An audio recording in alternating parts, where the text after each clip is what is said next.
Okay, yeah. And the הנה, floor תשתיק את אפרת רגע. and Flora and תשתיק את אפרת רגע. סתם. Flora טוב, פיטר, אז ביקשת אנחנו אישור נתחיל. מעומף להקליט? מה, סליחה? שאלתי את פיטר אם הוא ביקש ממך אישור להקליט. אני, עם כמות התכנים המוקלדים שאני מלא ל-OnlyFans שלי, אתם הבעיה האחרונה שלי, יאמן לי. אז ככה, ערב טוב, שלום לכולם ולכולן, נעים מאוד, קוראים לי עומר, אני מניח שלפחות חלקכם מכירים אותי או מהפודקאסט, או מהעבודה שאני עושה עם גלנפידיך, או מהיבוא, וכן הלאה וכן הלאה. ואני אתחיל את הערב המשותף שלנו, כמו פולני טוב, ולספר לכם על שני דברים שאני לא אוהב. אוקיי? אני לא אוהב שני דברים בסדנאות, אלכוהול באשר הן, כן? וויסקי, רום, מה שזה לא יהיה. דבר ראשון, אני לא אוהב שהמנחה אוכל את הראש 45 דקות לפני ששמים חתיכה של וויסקי בפה או רום בפה, אז אנחנו כבר מוזגים, אבל עוד דבר שאני לא אוהב, זה שיושבים עם, במקרה שלנו הערב, עם 6 כוסות, שמזגו לכולן, כולם כבר מזגו את הנוזל, והנוזל יושב ומתחמצן לו בכוס, וכשמגיעים לטעימה האחרונה, עברו שעה וחצי, שעתיים, זה לא דומה למה שמזגנו, כן? יכול להיות שזה הרבה יותר טוב, אני לא יודע, אבל בעיניי, אחד הדברים שאני רוצה לעשות בסדנה, תמיד, ואני עושה את זה בכל הסדנאות שלי, כשאני עושה את זה בסדנות הפרטיות שלי, שאני עושה את זה בסדנות של מה שנקרא CSFC, הסדנות שלי שאפשר להירשם אליהן, וגם בסדנות של גלנפידיך ומלוויני. אני מאוד אוהב להראות איך וויסקי ורום מתחמצנים ומגיבים נקרא לזה לסביבה שלהם מרגע שמזגו אותם בתוך עניין של ממש דקות, ולכן מה שאנחנו נעשה הערב הוא יקרה בצורה הבאה. יש לנו 7 סמפלים, אנחנו הולכים לטעום בעצם 6 זוגות של סמפלים, כשבין כל זוג יש איזשהו משהו שמשותף לשניהם, אבל אתם תגלו א', מה משותף להם, ב', מה היה לכם בכוסות, ג', איזה רום של ארטזנו אתם הכי אוהבים והכי לא אוהבים, וד', כולנו ביחד נגלה מי הדייט הכי זול בחלל המשותף שלנו כאן, רק בסוף הערב. אז אנחנו נתחיל כל פעם בלמזוג זוג אחד של סמפלים, אנחנו נעשה הערכה וטעימה משותפים, לא נסיים את הסמפלים, אנחנו נניח אותם, עכשיו כמובן מי שרוצה להמשיך לשתות זה שלכם, אבל אני מציע, ומי שהיה כאן בסדנה שלי למשל, בגלן, יש פה לפחות כמה חבר'ה שהיו בסדנה בגלן, כבר מכירים את העניין, מניחים את הכוסות, אני נותן קצת תוכן, וכשאנחנו חוזרים אל הכוסות, אנחנו מנסים לבדוק מה השתנה, איך השתנה, ולפעמים אנחנו מגלים שאם אהבתי קודם אחד מהסמפלים, עכשיו אני דווקא מעדיף את השני, או שאני עוד יותר אוהב אותו, אוקיי? אז זאת מה שנקרא שיטת הדייט הכפול שאני אוהב להתאים בה,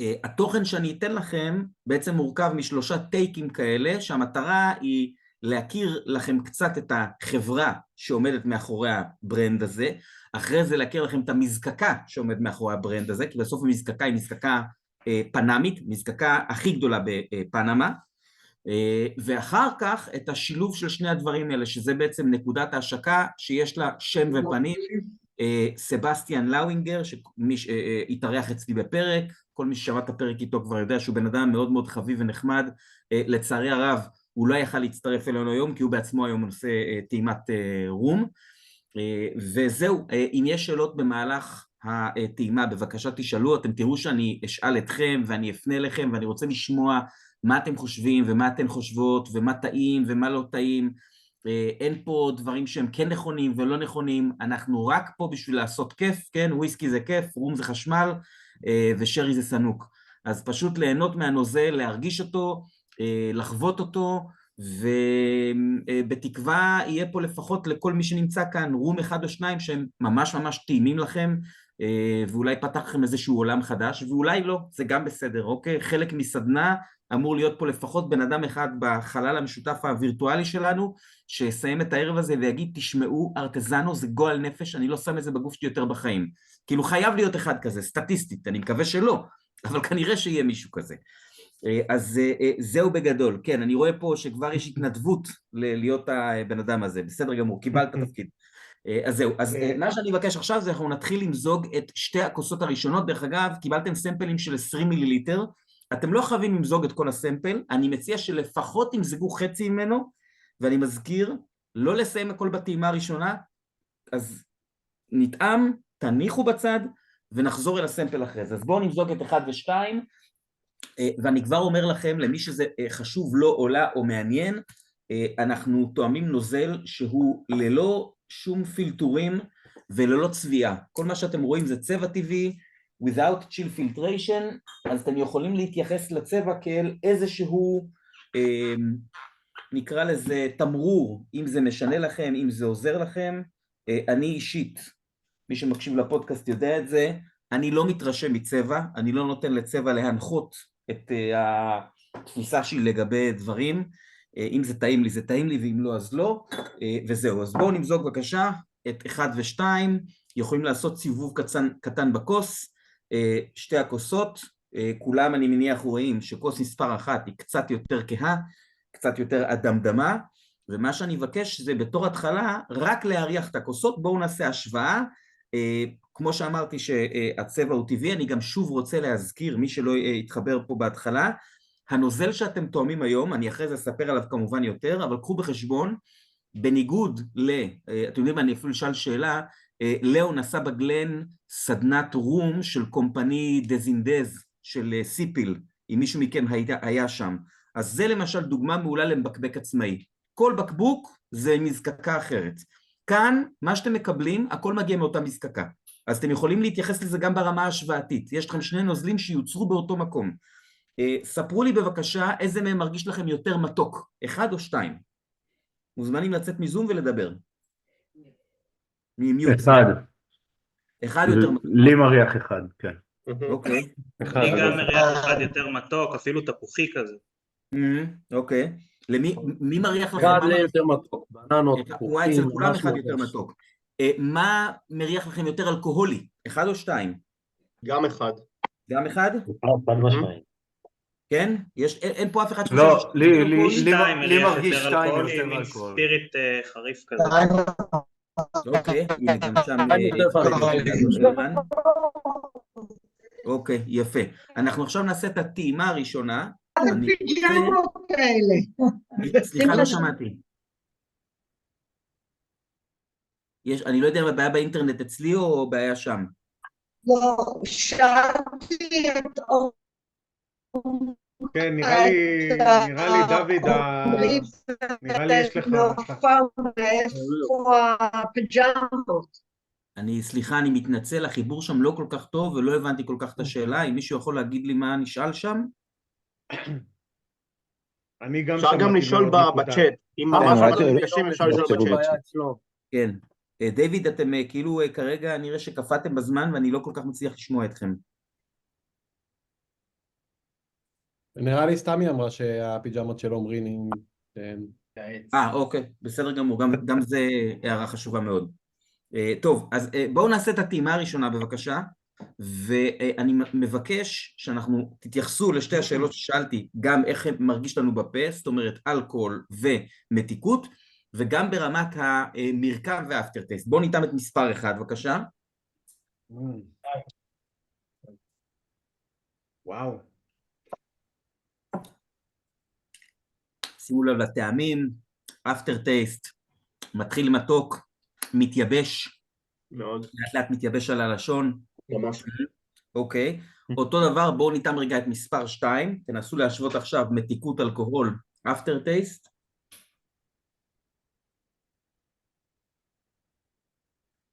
וואו. סוכר, מלא סוכר. שימו לב כמה ש2 יותר מתוק בפה. גם חזק יותר. אוקיי, דוגמה טובה לשני רומים שהאף והחך שלהם לא כל כך מתאימים אחד לשני, זאת אומרת החוויה באף ובפה היא כמעט הפוכה. הפוך לגמרי. רק מהטעימה הראשונה, מי מעדיף את מספר 1 מהשניים האלה? מעניין אותי, אתם יכולים להרים ידיים, מי מעדיף את 2? אתה לא זוכר. כבר לא זוכר, זה רק עכשיו היה. מה בטעימה השלישית? אוקיי, אז הראשונה אגב, הראשונה. ראובן, רק התחלת לשתות. נטייה כללית מה אתה אומר? יש לי גלן סקוטיה גמור מאחורי. עשה שיעורי בית לפני. אתה הלך. אני רוצה שניתן רגע לרום לנוח, ואני יוצא לקטע קישור הראשון שלי, אוקיי, שבשבילו אני צריך להיעזר במצגת. רגע, מה רשמו לנו בצ'אט? בסדר, אוקיי. אז עכשיו כולם רואים את המצגת? כן, כן? כן, אני רואה. בסדר. טוב, אז אנחנו יוצאים לסיבוב ראשון שבו אני רוצה רגע להכיר לכם את החברה. יש פה גם כמה חבר'ה שקנו ממני פה ושם, או טעמו פה ושם, או היו בסדנה הראשונה שעשינו אי שם לפני שנה, או יותר אפילו של ריגר סלקשן, שאנחנו מדברים על אותה חברה, אוקיי? אז אנחנו, קודם כל אני רוצה להכיר לכם את אדון ויקטור ריגר. מי שראה פעם תווית של ארטזנו, התווית היא בעצם ציור שנובע מהתמונה השמאלית. זה ויקטור ריגר, זה סבא של סבסטיאן, שהוא היה קופר, אוקיי? אז עכשיו אני קצת רוצה לספר על החברה הזאת, כי אני רגע שנייה, אני אצא רגע מהמצגת. אחד הדברים שמאוד נפוצים היום אצל מבקבקים עצמאיים, זה השימוש בחביות, נקרא לזה מאוד אקטיביות, אוקיי? או השימוש בחביות יין.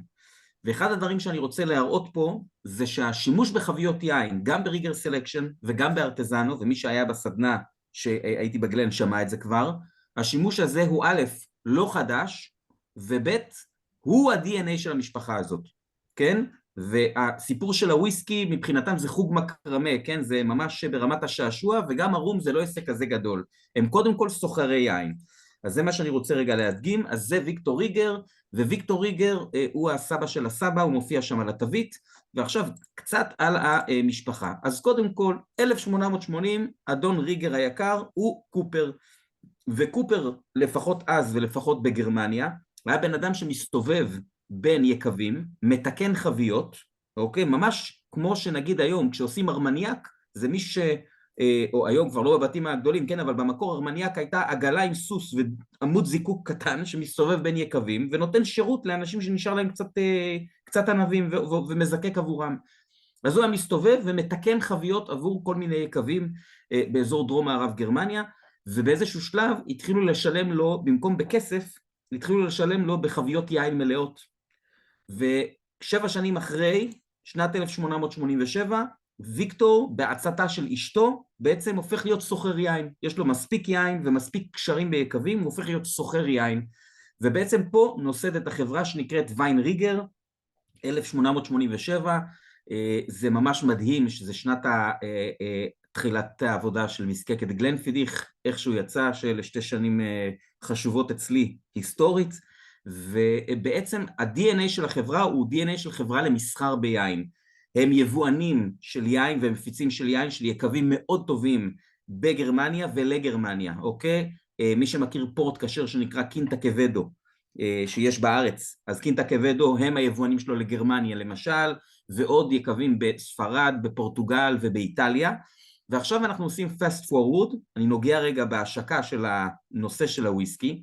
בשנת 2001, 2 אחים שהם הדור הרביעי למשפחה, שאחד מהם זה אבא של סבסטיאן, הם נמצאים בחנות שלהם, והם מתחילים להתעסק עם וויסקי. אני רוצה להזכיר לכולם, שעד נובמבר 2012 היה מותר להוציא מסקוטלנד חביות וויסקי מלאות, מה שהיום אסור, אוקיי? ואז היה מותר. והם מוציאים, הם בעצם קונים חביות וויסקי, אני מזכיר לכולם שב-2001 אנחנו לא קרובים לשוק של היום, אנחנו מלקקים את הפצעים אחרי הלוך, הרבה מזקקות הן עדיין מזקקות סגורות, ברוכלד התחילה לזקק לפני חצי שנה בערך, כן? וארדבג רק מתאוששת אחרי שהיא נפתחה מחדש ב-97 אחרי שנה של סגירה, ו20 שנה לא טובות. והם מתחילים לקנות חביות וויסקי והם מסיימים אותם בחנות שלהם, אני אראה לכם אחרי זה תמונות של החנות. וסבסטיאן מספר שאנחנו מדברים על שנים שבהם בן אדם היה מגיע לחנות שלהם עם בקבוק ליטר, וממלא לעצמו ליטר של מקלן ישר מהחבית ב-40 יורו, אוקיי? זאתי התקופה. היו הרבה אנשים שכנראה יכלו לשים בצד בקבוקים ולעשות מהם הרבה כסף.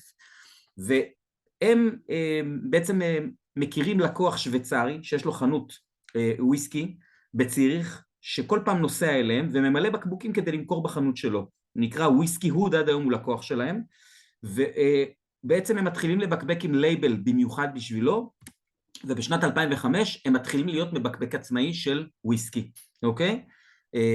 אני עושה פה איזו יציאה, אחד הסיפורים המשעשעים, זה שכשעובר רחוק ב-2012, לוויינריגר יש מחסן עם מאות חביות בסקוטלנד, והרבה חביות אצלם.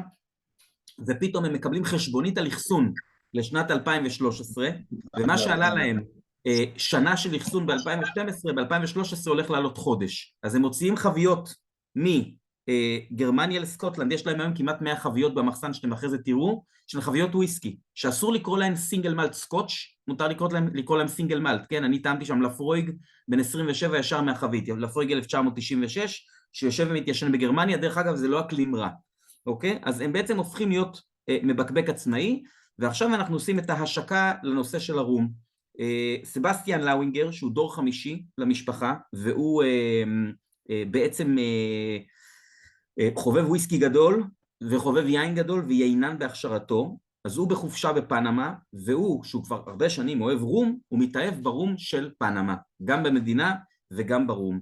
והוא מתחיל לחשוב על לעשות משהו שקשור לרום, כרגע הוא עוד לא באמת יודע מה, הוא ידע שנה אחרי זה ב-2012, ובעצם הוא מביא לגרמניה מכולה עם משהו כמו 140 חביות של רום מפנמה, שאנחנו אחרי זה נדבר עליו, מה שגורם לאבא שלו לכעוס מאוד, והיום בדיעבד העסק של הרום הוא פי 9 בגודל מהעסק של הוויסקי, אבל זאת היא שנה חשובה שם, שנה שבה העסק של הרום מתחיל לרקום עור וגידים, והדבר האחרון, איפה אני פגשתי את החבר'ה האלה, אני טעמתי גלן קיס שלהם בפיניש רצ'וטו, פעם ראשונה שטעמתי וויסקי בפיניש רצ'וטו, זה קרה ב-2017, אוקיי? אני קצת מראה לכם תמונות שתתרשמו, קודם כל, החנות נמצאת כאן, בעיירה בשם וילינגן שוונינגן, נשמע כמו מחנה השמדה, זה דרום מערב גרמניה, מדובר בשתי עיירות שעברו איחוד, בגלל איחוד הרשויות, כן, זה ממש, אתם רואים את פרייבורג, אני מנסה להזיז את העכבר, אני לא יודע אם רואים את זה, אבל פרייבורג זה צד אחד, הנה פה פרייבורג, פה וילינגן, ביניהן נמצא העיירה השחור. אז היו שתי עיירות, וילינגן ושוונינגן, והן למשך משהו כמו 800 שנה, פעם בכמה עשורים, כל התושבים של וילינגן היו עוברים את הכביש ושורפים את שוונינגן, כל הבניינים חוץ מהכנסייה, ובאיזה שלב אמרו להם עכשיו אתם חברים, אתם אותה עירייה, אוקיי? אז כאן נמצאת החנות, יש להם בעצם שתי חנויות, ככה זה נראה, זאת החנות הגדולה, לכל מי שאוהב ברוכלדי, הם חלק מהלדי קרו, יש שם 3 מדפי ברוכלדי עם מלא אוקטומורים פתוחים וכל מיני מהדורות מיוחדות וכל מיני חביות בודדות שעושים רק בשבילם, אפשר לראות שם למעלה מה שנקרא סדרת ה-MP, המייקרו פרובננס, וזה דוד זיקוק שנמצא בחנות הישנה שלהם, הם גם מכינים תזקיקי פירות בעצמם, אני מאוד רציתי לקבל הקצאה של התזקיקי פירות האלה, ואמרו לי מראש שאין שום סיכוי שזה יקרה, כן? ביום שאתם תראו פה תזקיק פירות של ויין ריגר, תדעו שהצלחתי בגדול. אבל בינתיים זה לא קורה, וכנראה שזה גם לא קרוב. עוד קצת תמונות, כל מי שמסתכל מקרוב, הנה לכם אוצרות, שאם יש מקום אחד בארץ שאפשר למצוא כאלה דברים, זה אולי במזווה של גיל פירס, כן, מוסטוי וקרי אקדף, לדוגמה בקבוקים נדירים ויקרים של מזקקות, בתוך מזקקות שכבר לא קיימות. הנה לכם דוגמה לריגר סלקשן קצת יותר מבוגר, זה גם דוגמה טובה ל-DNA של המשפחה, מי שרואה פה את התאריכים יכול לראות שכתוב על זה, גלנרוטס 33, אם הוא היה מחכה 15 יום זה היה 34, אבל החבית הייתה טעימה, אז הוא לא חיכה 15 יום, הוא בקבק את זה 33, לא אכפת לו מהצהרת גיל, אוקיי? והנה דוגמה קטנה, ככה נראה חדר הטעימות שלהם, כל מה שאתם רואים פה זה בקבוקים פתוחים, זה לא חנות, אלה בקבוקים פתוחים שאפשר לבוא ולטעום שם בחנות, למקרה שבא לך ואתה מתלבט, אוקיי? שם הם גם עושים סדנאות, הלוואי אליי חדר סדנאות כזה, אתם יכולים פה לראות כל מיני פינת הוויסקי האירי, יש פה לפידים מהתקופה ששרפו את שוונינגן, אוקיי? אתם מבינים את הכמות של הבקבוקים הפתוחים שם, זה לא יומן, הנה סבסטיאן כפרה עליו, ואשתי היקרה ברקע. אוקיי? יפה. אז זאתי החנות, ורק בשביל לסיים את הרן על הוויסקי, שימו לב לבקבוקים הראשונים שהם הוציאו ב-2005 כי הם בקבקים עצמאיים. הנה לכם בונה אבן בן 28 שנה, והנה לכם היילנד פארק בן 24 שנה, אוקיי? ככה התחיל ריגר סלקשן כמבקבק עצמאי, מחוץ לשירות שהם נתנו לחבר וויסקי הוד, הנה סבסטיאן החתיך בפנמה, ועכשיו אנחנו נחזור לרום, אחרי זה אנחנו נמשיך עם זה, אוקיי? אז זאת הייתה סקירה קצרה של החברה, כדי להבין מי הם, מה הם, הקשר שלהם לעולם היין, אוקיי? ואיך הם התחילו עם להתעסק עם דברים אחרים. נתנו כמה דקות לרום בכוס, תרימו רגע את כוס מספר 1, סיבוב קטן, תגידו לי מה קורה פה באף ואיך הוא השתנה, אם בכלל. נהיה מאוד יבש והרבה פחות מתוק. הרבה פחות מתוק, גם פחות אלכוהולי בתחושה. כמעט אין ריח בכלל. הפירותיות התחזקה לי דווקא, אני מרגיש יותר את הפירות. אני חושב שאני מקבל פה משהו, יצא משהו שקצת מזכיר קפה או מוקה דווקא, או קרמל, משהו כזה. קרמל, קרמל כן. בננה באזור הזה. בואו ניתם אותו בבקשה.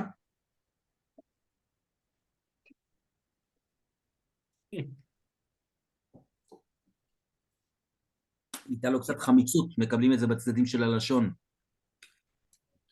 והסיומת בעיניי היא יותר יבשה. למי הוא טעים עכשיו יותר? מעניין אותי. אצל מי הוא ישתפר? הוא משמעותית הרבה יותר טוב. אוקיי, אצל מי לדעתו פחות? הנה, דיוויד למשל חושב שהוא פחות טעים עכשיו. אני לא בטוח שישתפר. יותר טוב מקודם. יותר טוב מקודם? אוקיי, אלכסנדר, ספר לי, מה, איפה הוא פוגש אותך? לדעתנו זה... סליחה. אמרתי, לדעתנו זה נהיה יותר מורכב. יותר מורכב. וזה יותר טוב? אתה יותר אוהב את זה עכשיו? כן. אוקיי, על הכיפק. דיוויד, איפה, אדון אלמן היקר, איפה הוא עכשיו פחות טעים לך? ספר לי. מה קרה שעכשיו אתה פחות אוהב אותו?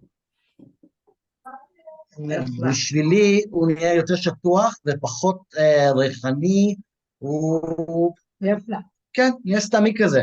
הבנתי, אז תראו איזה קטע זה שיש פה שני אנשים שאומרים שני דברים שהם הפוכים. אצל דיוויד הוא נהיה שטוח, ואצל אלכסנדר הוא נהיה יותר מורכב. עכשיו, אין פה אמת, כן? הלקח שלי הוא שכשאתה קונה בקבוק חדש, תמזוג איזה 40-50 מיליליטר, תשתה אותו כל 10 דקות בשעתיים, ותבין מה הנקודה הנכונה. זה צרכנות נבונה, אוקיי? זה גם ערב נורא מצחיק בסופו של דבר, במיוחד אתה עושה את זה ב3 בקבוקים. בואו ניתם רגע את מספר 2, קודם כל נריח אותו. מה קרה פה באף? בהתחלה הוא היה מאוד מתוק. עדיין מתוק מאוד. עדיין מתוק. קצת טבקי דרך אגב, יש ריח של טבק.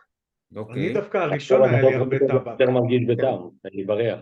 הראשון היה לי טבק לגמרי טבק, ובגלל זה אהבתי אותו בהתחלה ופחות בסוף. אוקיי. בואו ניתם את 2, בבקשה. אין לי מושג איפה אתם מרגישים טבק, לי זה פתאום קצת גופריתי דוחה. גם. זאת בסרט.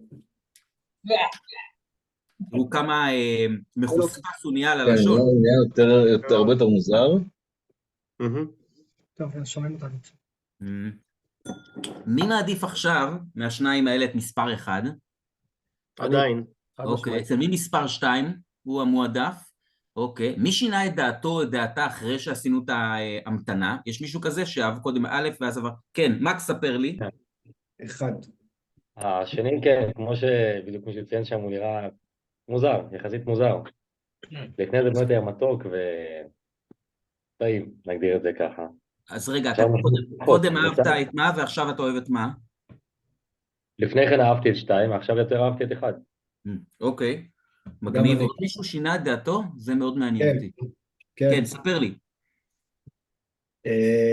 המתיקות באחד בטעימה הראשונה הייתה כבדה מדי, והסיומת הייתה, לא יודע, אולי סתמית קצת או משהו, ועכשיו הייתה הרבה יותר מורכבת, ולעומת זאת 2, מקודם היה לו סוף מאוד טעים, מאוד מורגש וכו', ועכשיו הוא נהיה, לא יודע, מר מאוד, סתמי מדי בשבילי, שרוף מדי. אוקיי. אני מסכים שהסיומת של 2 נעשית מטובלת ויותר מחוספסת כזאת. מזכיר לי רוזמרין, יכול להיות משהו כזה? 2. ב2. מה? כן. 2 או 1? 2. בטעם ממש רוזמרין כזה. יש בסיומת שם משהו שהחספוס הזה זה קצת חספוס ירוק כזה. זאת אומרת, זה כאילו כמו שאתה נותן ביס באיזה עלי ירוק כלשהו. כן. אוקיי, יפה. ציפורן, התבלין של ציפורן, זהו. מי מכם חושב עכשיו, אחרי שטעמנו וחיכינו וכן הלאה וכן הלאה, איזה הם יותר אלכוהולי, 1 או 2? 2. 2. מי חושב 2. רובכם חשבתם בהתחלה שאחד יותר אלכוהולי, ושימו לב שכמעט כולם עברו לצד... בגלל האף ממש, כאילו האף בהתחלה 2 בקושי הרחתי אותו, ואז אחרי כמה דקות הוא ממש אף קדימה מבחינת הריח שלו, כאילו הוא יצא הרבה יותר דברים, אבל בפה שלו בסוף, כאילו בחלק השני, הוא כמו שאמרת, ממש מחוספס כזה, ואני פחות אוהב, כאילו פחות נעים פה. לי דווקא אז קרה אתה בדיוק העדפת את ההפך. אחד לכל אורך הדרך? אחד. אוקיי, מגניב. רגע, עומר, מה רצית לומר? בשבילי השני בהתחלה היה יותר אלכוהולי מהראשון, ואחרי שעבר זמן, הראשון היה יותר אלכוהולי מהשני, כי השני איבד הרבה מהאלכוהוליות שלו, וגם מהנוז איבד המון. בר יותר חזק. אז זה כאילו, תראו איך אבל עדיין אני מעדיף אחד. שניכם כאילו אומרים משהו שהוא דומה, אבל אצל אחד מכם זה לחיוב, ואצל אחד מכם זה לפחות לחיוב. אוקיי? יפה. אז בגדול, אצל רובכם נשארתם עם אותה הדעה, אוקיי? מקס עבר רק מקס שינה את העדפתו, שאני מבחינתי זה אחלה, כן? כאילו, זה מאוד מאוד מעניין איך זמן יכול לשנות עד כדי כך. אני לא יודע מי מכם רושם, או אתם מציינים לעצמכם או משהו כזה, אבל אתם יכולים לעשות כל מיני הימורים כאלה, למשל איזה מהם יותר מבוגר, מה הפער האלכוהולי ביניהם, כן? זה ששתיים יותר אלכוהולי אתם צודקים, אבל מעניין, האם הפער הוא 3% או הפער הוא 10% לצורך העניין, אוקיי? לציין שאצל ארטזנו יש בקבוקים באחוז אלכוהול מאוד נמוך, ויש גם כמובן בחוזקי חבית, זאת אומרת, אנחנו מדברים פה על פער שיכול להיות גם 15% על פניו. יפה. אז מי שנשאר לו, וכמובן אני מניח שלכולכם יש הרבה כוסות, תשאירו אותם בצד, תראו איך הם ממשיכים להתפתח. אני יכול לתת לכם פה איזה מין טיפ שמספר 2, אם תיתנו לו כל הלילה לשבת, מחר בבוקר מספר 2 יהפוך להיות מיץ שזיפים אלכוהולי. הוא הופך להיות מאוד מאוד טעים, אוקיי? והוא צריך לא מעט זמן בשביל להגיע למצב הזה. אני דרך אגב מאוד מאוד אוהב אותו. ואני רוצה שאנחנו נמזוג עכשיו את השניים הבאים, אוקיי? את מספרי 3 ו-4.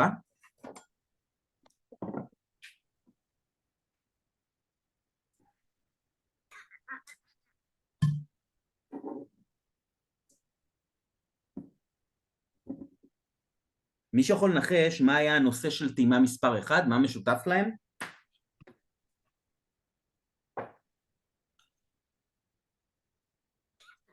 תהיה התאמה בין האף לפה. אוקיי, זו תשובה שהיא לא נכונה, אבל היא גם כן נכונה. זה ניחוש טוב.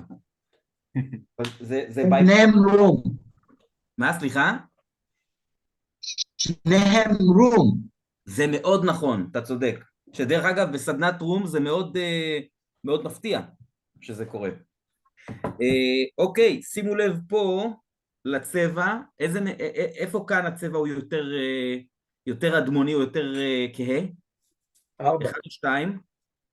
2. 2. 2 יותר דומה ל1 הקודם. אוקיי, אנחנו נעשה עכשיו סיבוב קטן, ובואו נעשה הערכה ראשונה של שניהם, תגידו לי מה קורה פה באף, ספרו לי. תריחו את 1, 2. נקרא להם 3 ו-4. סליחה? אפשר לקרוא להם 3 ו-4? בסדר גמור, 3 ו-4, קיבלתי. בואו נעריך את 3 ו-4 ותגידו לי מה קורה פה. ספרו לי. אני חייב להגיד שזה מזכיר את הפסיכומטרי, שהיחס בין A ל-B הוא כמו C ל-D, אז זה בדיוק אותו דבר, היחס בין 1 ל-2 בדיוק כמו של 3 ל-4. אוקיי. השלוש הוא... אני ב3 מרגיש פירוטיות, אבל יותר אלכוהולי קצת. 4 חזק, כאילו, 4 גם מרגיש נורא לא מאוזן וחזק ועוקצני יותר. אוקיי, ו3 מרגיש לך יותר מאוזן? משמעותית. אוקיי, ראובן, אתה אמרת ש3 יותר אלכוהולי לדעתך באף? לא, ביחס לקודמים. אוקיי, הבנתי. אתם חושבים שעלינו פה באלכוהול בשניהם? כן, לדעתי כן לפי הריח. אני חייב להסכים עם פיטר על העניין של הדומות בין 3 ל-4 וליחס של 1 ו-2, רק שפה במקום מתיקות אני מרגיש ב-3 איזה מין עלי סיגר כאלה, אבל בצורה מתוקה כזאת, כמו הטעם שהם משאירים כזה על השפתיים. לא יודע איך תאר את זה. אתה גם נאה וגם צודק. יפה. אוקיי, על הכיפק, תגידו איזה מהשניים האלה יותר דומה לוויסקי באף שלו? 4 לדעתי. 4, כן. 4. כן? 4. אוקיי. יפה, מעניין. אוקיי, כולם חושבים ש4. אני רוצה שניתן את מספר 3 בבקשה, ותנסו לחשוב עכשיו, אנחנו עדיין, שוב פעם אני מזכיר, אנחנו עם אותה מזקקה, ההבדל הוא גיל, אלכוהול, סוג חבית, תחשבו על המרקם שלו. שניהם אגב הרבה יותר עדינים. באף? שניהם הרבה יותר, אני לא יודעת אם עדינים זה המילה, הרבה פחות תוקפניים במתיקות ובאלכוהול לעומת 1 ו-2. אוקיי, אבל רגע, אפרת, את מתייחסת לאף בינתיים, לא לטעימה. אני אומר, את מתייחסת כשאת אומרת שהם... עומף, אני חושבת שאתה על מיוט. לא, הוא לא על מיוט. לא, אני לא על מיוט. אוקיי. כולנו טעמנו את 3? כולנו טעמנו את 3? 3 מזכיר לי ברבן בצורה מטריפה. עוד מישהו? נכון, ממש מתוק. שימו לב למתיקות, שימו לב לתבלינים באמצע הלשון. תעשו עוד שלוק קטן מ3, תשימו לב עכשיו לצדדים של הלשון, תציינו לכם בראש על מספר 3, תנו לו מדד חמיצות מ1 עד 10. אוקיי? ותזכרו אותו לאחרי שהוא ינשום. ווטפורד רזרב. תזכרו כמה חמיצו עכשיו. אוקיי, יפה.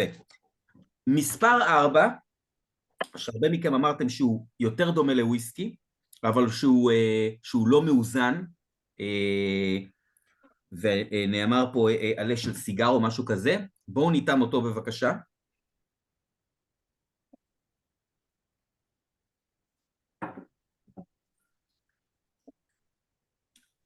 יש פה הרבה טבק בפה. וואו. חום, תראו איך הוא באפטר טייסט, פתאום כאילו הלשון עולה בשתי מעלות, כאילו ממש נהיה חם כזה. אוהב. ממש לאיס אפילו. כן. איזה מהם יותר אלכוהולי לדעתכם? מי חושב ש3 יותר אלכוהולי? אני. מי חושב ש4 יותר אלכוהולי? מישהו חושב שאחד מהשניים האלה הוא פחות אלכוהולי מהזוג הקודם? שמשהו מהזוג הקודם יותר חזק? לפי דעתי 2 יותר חזק מ4. שוב פעם, 2 ו4. אני חושב ש4 חלש יותר מ2. 4 חלש יותר מ2, אוקיי, מעניין. רק מהשניים האלה ורק מהטעימה הראשונה, מי מעדיף את 3? למי 3 יותר טעים? למי 4 יותר טעים? שניהם. אוקיי. אצל מי הפלייט הזה, הזוג הזה, אחד מהם יותר טעימי מהזוג הקודם. זאת אומרת, מי חושב שהפלייט הזה הוא פלייט יותר טעים מהפלייט הקודם? מי נשאר עם הקודם? אצל מי הקודם יותר טעים? אוקיי, מעניין. עומר, מה הכי טעים לך עד עכשיו, מכל 4? 1. יפה. הטבקיות, שזה משהו לא התקרבתי לחוות בוויסקי, הטעם הטבקי הזה מאוד מצא חן בעיניי, אולי גם בגלל שזה הראשון, אז משהו בזה שהוא היה ראשון תפס אותי, הטבקיות עד עכשיו באמת אני מאוד אוהב. אני הרגשתי טבק דווקא ב2, לא ב1, מעניין. אני הרגשתי ב1. אני חושב שכל אחד מכם מדבר על מאפיין אחר של טבק, כי ראובן אצלך, אני חושב שאתה לקחת את הטבק לעניין הירוק הזה שהיה שם בסוף, ואצל עומר לדעתי הטבק הוא יותר הריח ומה שיש במרכז הלשון בטעם עצמו. כן, גם, תראו, אני לא איזה מומחה לסיגרים. משהו סיגרי כזה, כן, משהו סיגרי. אז אני לא איזה מומחה לסיגרים, אבל כמו שכולם יודעים, לסיגרים יש בגדלים שונים, מעלים שונים, ממדינות שונות, יש סיגרים מיושנים, סיגרים לא מיושנים, וכמובן שאותו סיגר יש לו 3/3, אז גם הטעמים שלו שונים. אוקיי, בסדר גמור, אנחנו עכשיו נותנים לחברים האלה רגע לנוח, ועכשיו אנחנו נעשה סיבוב, אני רוצה קצת להסביר לכם על הנוזל שאתם שותים, או יותר נכון, על החלק הראשון של הנוזל שאתם שותים, כי יכול להיות שחלקכם מכירים אותו פשוט בשם אחר, לא בשם ארטזנו, אז אני חוזר, כולם רואים את סבסטיאן? אוקיי, שימו לב, מה שאתם רואים עכשיו זה הכניסה למזקקה, שהיא המזקקה הגדולה יותר בפנמה, שנקראת ורלה הרמנוס, שהיא אחראית לבערך 90% מייצור רום בפנמה, אוקיי? ובעצם, רגע, אנחנו עכשיו טיפה נדבר על המזקקה, קודם כל המזקקה נמצאת כאן, איפה שהסיכה, פנמה בעצם המדינה הדרומית ביותר במרכז אמריקה, מה שיש בצד מערב שלה, או יותר נכון, סליחה, מזרח שלה, דרום מזרח, זאת קולומביה, אוקיי? אז כאן נמצאת פנמה, הנה תמונה של המזקקה, זה בעצם נראה קצת כמו מזקקת גריין, עם נוף קצת יותר טרופי, כן? או מזקקת גריין בסקוטלנד, אבל בשיא הקיץ, זה בערך יומיים או משהו כזה. אוקיי, אז כך נראית המזקקה, מכוערת להפליא, קצת נראית כמו גולאג, מי שראה תמונות של טומטים מהאוויר, זה לא מאוד שונה, כן? חוץ מזה שטומטים תמיד יש משלג, או כמעט תמיד. אז ככה, קודם כל בקשר למזקקה, המזקקה מייצרת כמובן רום משדות סוכר, המזקקה הזו נוסדה ב-1906, ובעצם הבנים של המייסד שלה ב-1938 החליטו שהם עושים מעשה, והם משכנעים את אבא שלהם, שהם לא רוצים להיות תלויים באף אחד, והם קונים את השדות מסביב למזקקה ומתחילים לגדל סוכר. אני רגע יוצא החוצה לתת פה איזה קטנה, זאת לא שדת רום כללית, אבל בגדול, כשאנחנו מדברים על רום, יש רום שעשוי ממיץ קנה סוכר, ממש שסוחטים את הקנה, לרוב קוראים לזה אגריקול, ויש רום שעשוי מאיזשהו עיבוד של הסוכר הזה שנקרא מולאסה, אוקיי? הכנה של רום, בהרבה מאוד מקומות, הייתה שימוש בתוצרי לוואי של ייצור רום, ופרחה באזורים של מרכז אמריקה והקריבים. וככל שעבר הזמן, ותעשיית הסוכר הצליחה להיות יותר יעילה, ראו סגירה של יותר ויותר מזקקות של רום. אוקיי? אני אתן לכם לדוגמה, יש ברנד שנקרא אנגוסטורה, שמייצרים בטרינידד, אוקיי? שדרך היין מביאים אותו. אז בטרינידד היו עשרות מזקקות רום, ומסוף שנות ה-2000 נשארה רק אחת, שנקראת TDL, שזה בעצם מי שמייצר את אנגוסטורה. ואחת הסיבות זה שמתי הסוכר התמעטו, והמזקקות של הסוכר, בעברית יש רק מילה אחת, מזקקה, באנגלית יש שתי מילים כאלה, יש מזקקה שזה דיסטילרי, יש מזקקה שזה ריפיינרי, אין בעברית את המילה to refine, אין איזה פועל שאני מכיר, בטח לא נקרא לזה כעסק, כמוסד, או כמפעל. בית זיקוק. אוקיי, אז בית זיקוק לצורך העניין, ריפיינרי זה בית זיקוק, כן. אז בית זיקוק של סוכר, היו שם הרבה בתי זיקוק של סוכר, התמעטו והתמעטו והתמעטו, בגלל שהסוכר הפך להיות תעשייה שעושים בה פחות כסף. אז כדוגמה, היום אנגוסטורה שנוסדה כריפיינרי בלב שדה סוכר, את הסוכר שלה או את המולאסה שלה היא קונה מהרפובליקה הדומיניקנית. וכאן אנחנו מדברים על מזקקה שעד היום היא הבעלים של כל שדות הסוכר שסביבה, והיא מחליטה ושולטת בתהליך הכנת המולאסה, אוקיי? אז זאת תמונה משם. עכשיו, כמה גדול הסיפור הזה? יש להם 8,100 דונם של שדות סוכר שהם רק שלהם.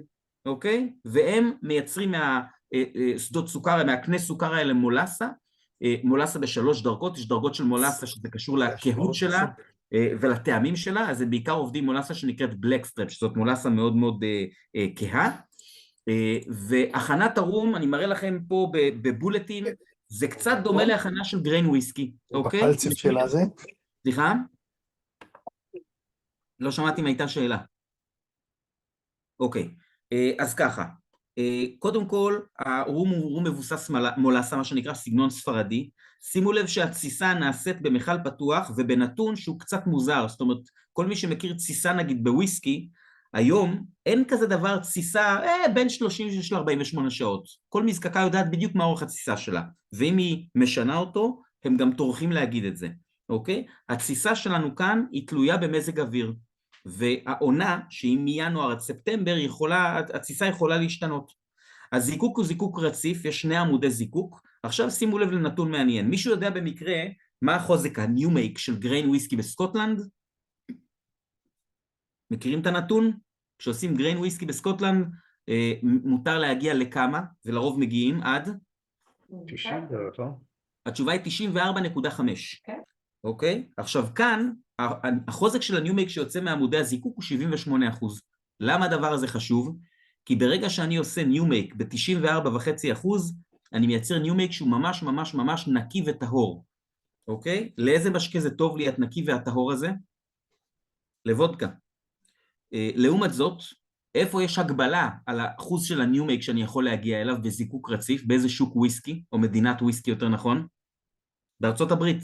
אוקיי? אז מה שאני רוצה לומר יש כאן ניומייק שהוא אמנם בזיקוק רציף, אבל לא ניומייק שמכוון להיות מראש מאוד מאוד נקי, ושימו לב לחוזק המילוי, מי שלא מכיר את ההבדלים, חוזק הניומייק זה מה יוצא מעמוד הזיקוק, חוזק המילוי זה מה נכנס לתוך החבית. בסקוטלנד מה חוזק המילוי לרוב? 63. 63.5 זה הסטנדרט, אוקיי? אז כאן חוזק המילוי הוא 68%, ובעצם במזקקה שנקראת וריאלה הרמנוס יש המון המון חביות, ויש גם מחסני פלט ומחסני סולרה, אוקיי? עוד משהו קטן לכל מי שחשוב לו הנושא, המזקקה הזו מאוד מקפידה על קיימות, מה שאתם רואים כאן זה את הבוילרים שלהם, שבעצם מייצרים את החום שעמודי הזיקוק מזקקים בעזרתו, ומה שאתם רואים שמכניסים לשם פנימה זה את קני הסוכר היבשים, כלומר אחרי שסוחטים את קני הסוכר, משתמשים בהם בתור דלק, ומשתדלים להיות כמה שיותר סביבתיים, בטח במזקקה כזאת גדולה שמייצרת מיליונים של ליטרים, אוקיי? הנה אחד מעמודי הזיקוק שלהם, אוקיי? כך נראה עמוד זיקוק, מכוער להפליא, נראה כמו תמונה מלוך לומוד, ועכשיו אני רוצה רגע להתייחס לנושא המחסנים. מה שאתם רואים באמצע, זה מה שנקרא מחסן פלט. מה זה אומר? יש לנו שם משטחים, על כל משטח יש 9 חביות, חביות האלה עומדות, ובעצם הבעיה או החיסרון בעישון כזה, היתרון הוא כמובן שימוש במקום, וכמובן הבעיה היא שהחביות האלה לא בהכרח נושמות בצורה טובה. החבית שנמצאת לא בחזית, כל החביות שנמצאות מאחורה, הזרימה של האוויר שם היא קצת פחות מוצלחת.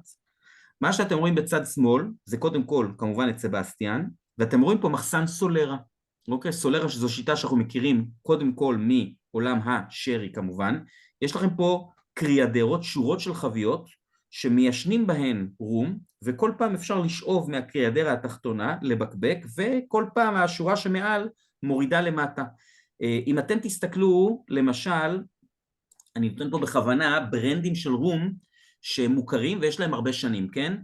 מי יודע בין כמה זקפה 23? 23.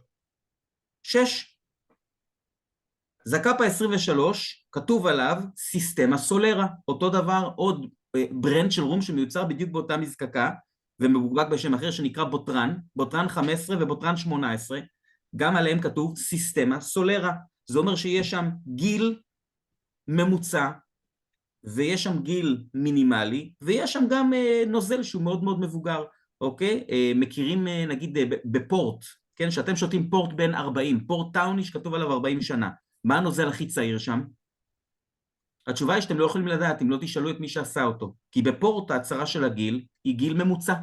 אם אני שותה פורט בין 40, יכול להיות שיש שם משהו בין 70 ומשהו בין 10, אני לא יודע, אוקיי? אז בעצם הנוזל של וריאלה הרמנוס לעתים מתיישן ככה בשיטת הסולרה, שאני לא יכול להגיד מה הגיל שלו למעשה, אוקיי? מה אני כן יכול להראות לכם?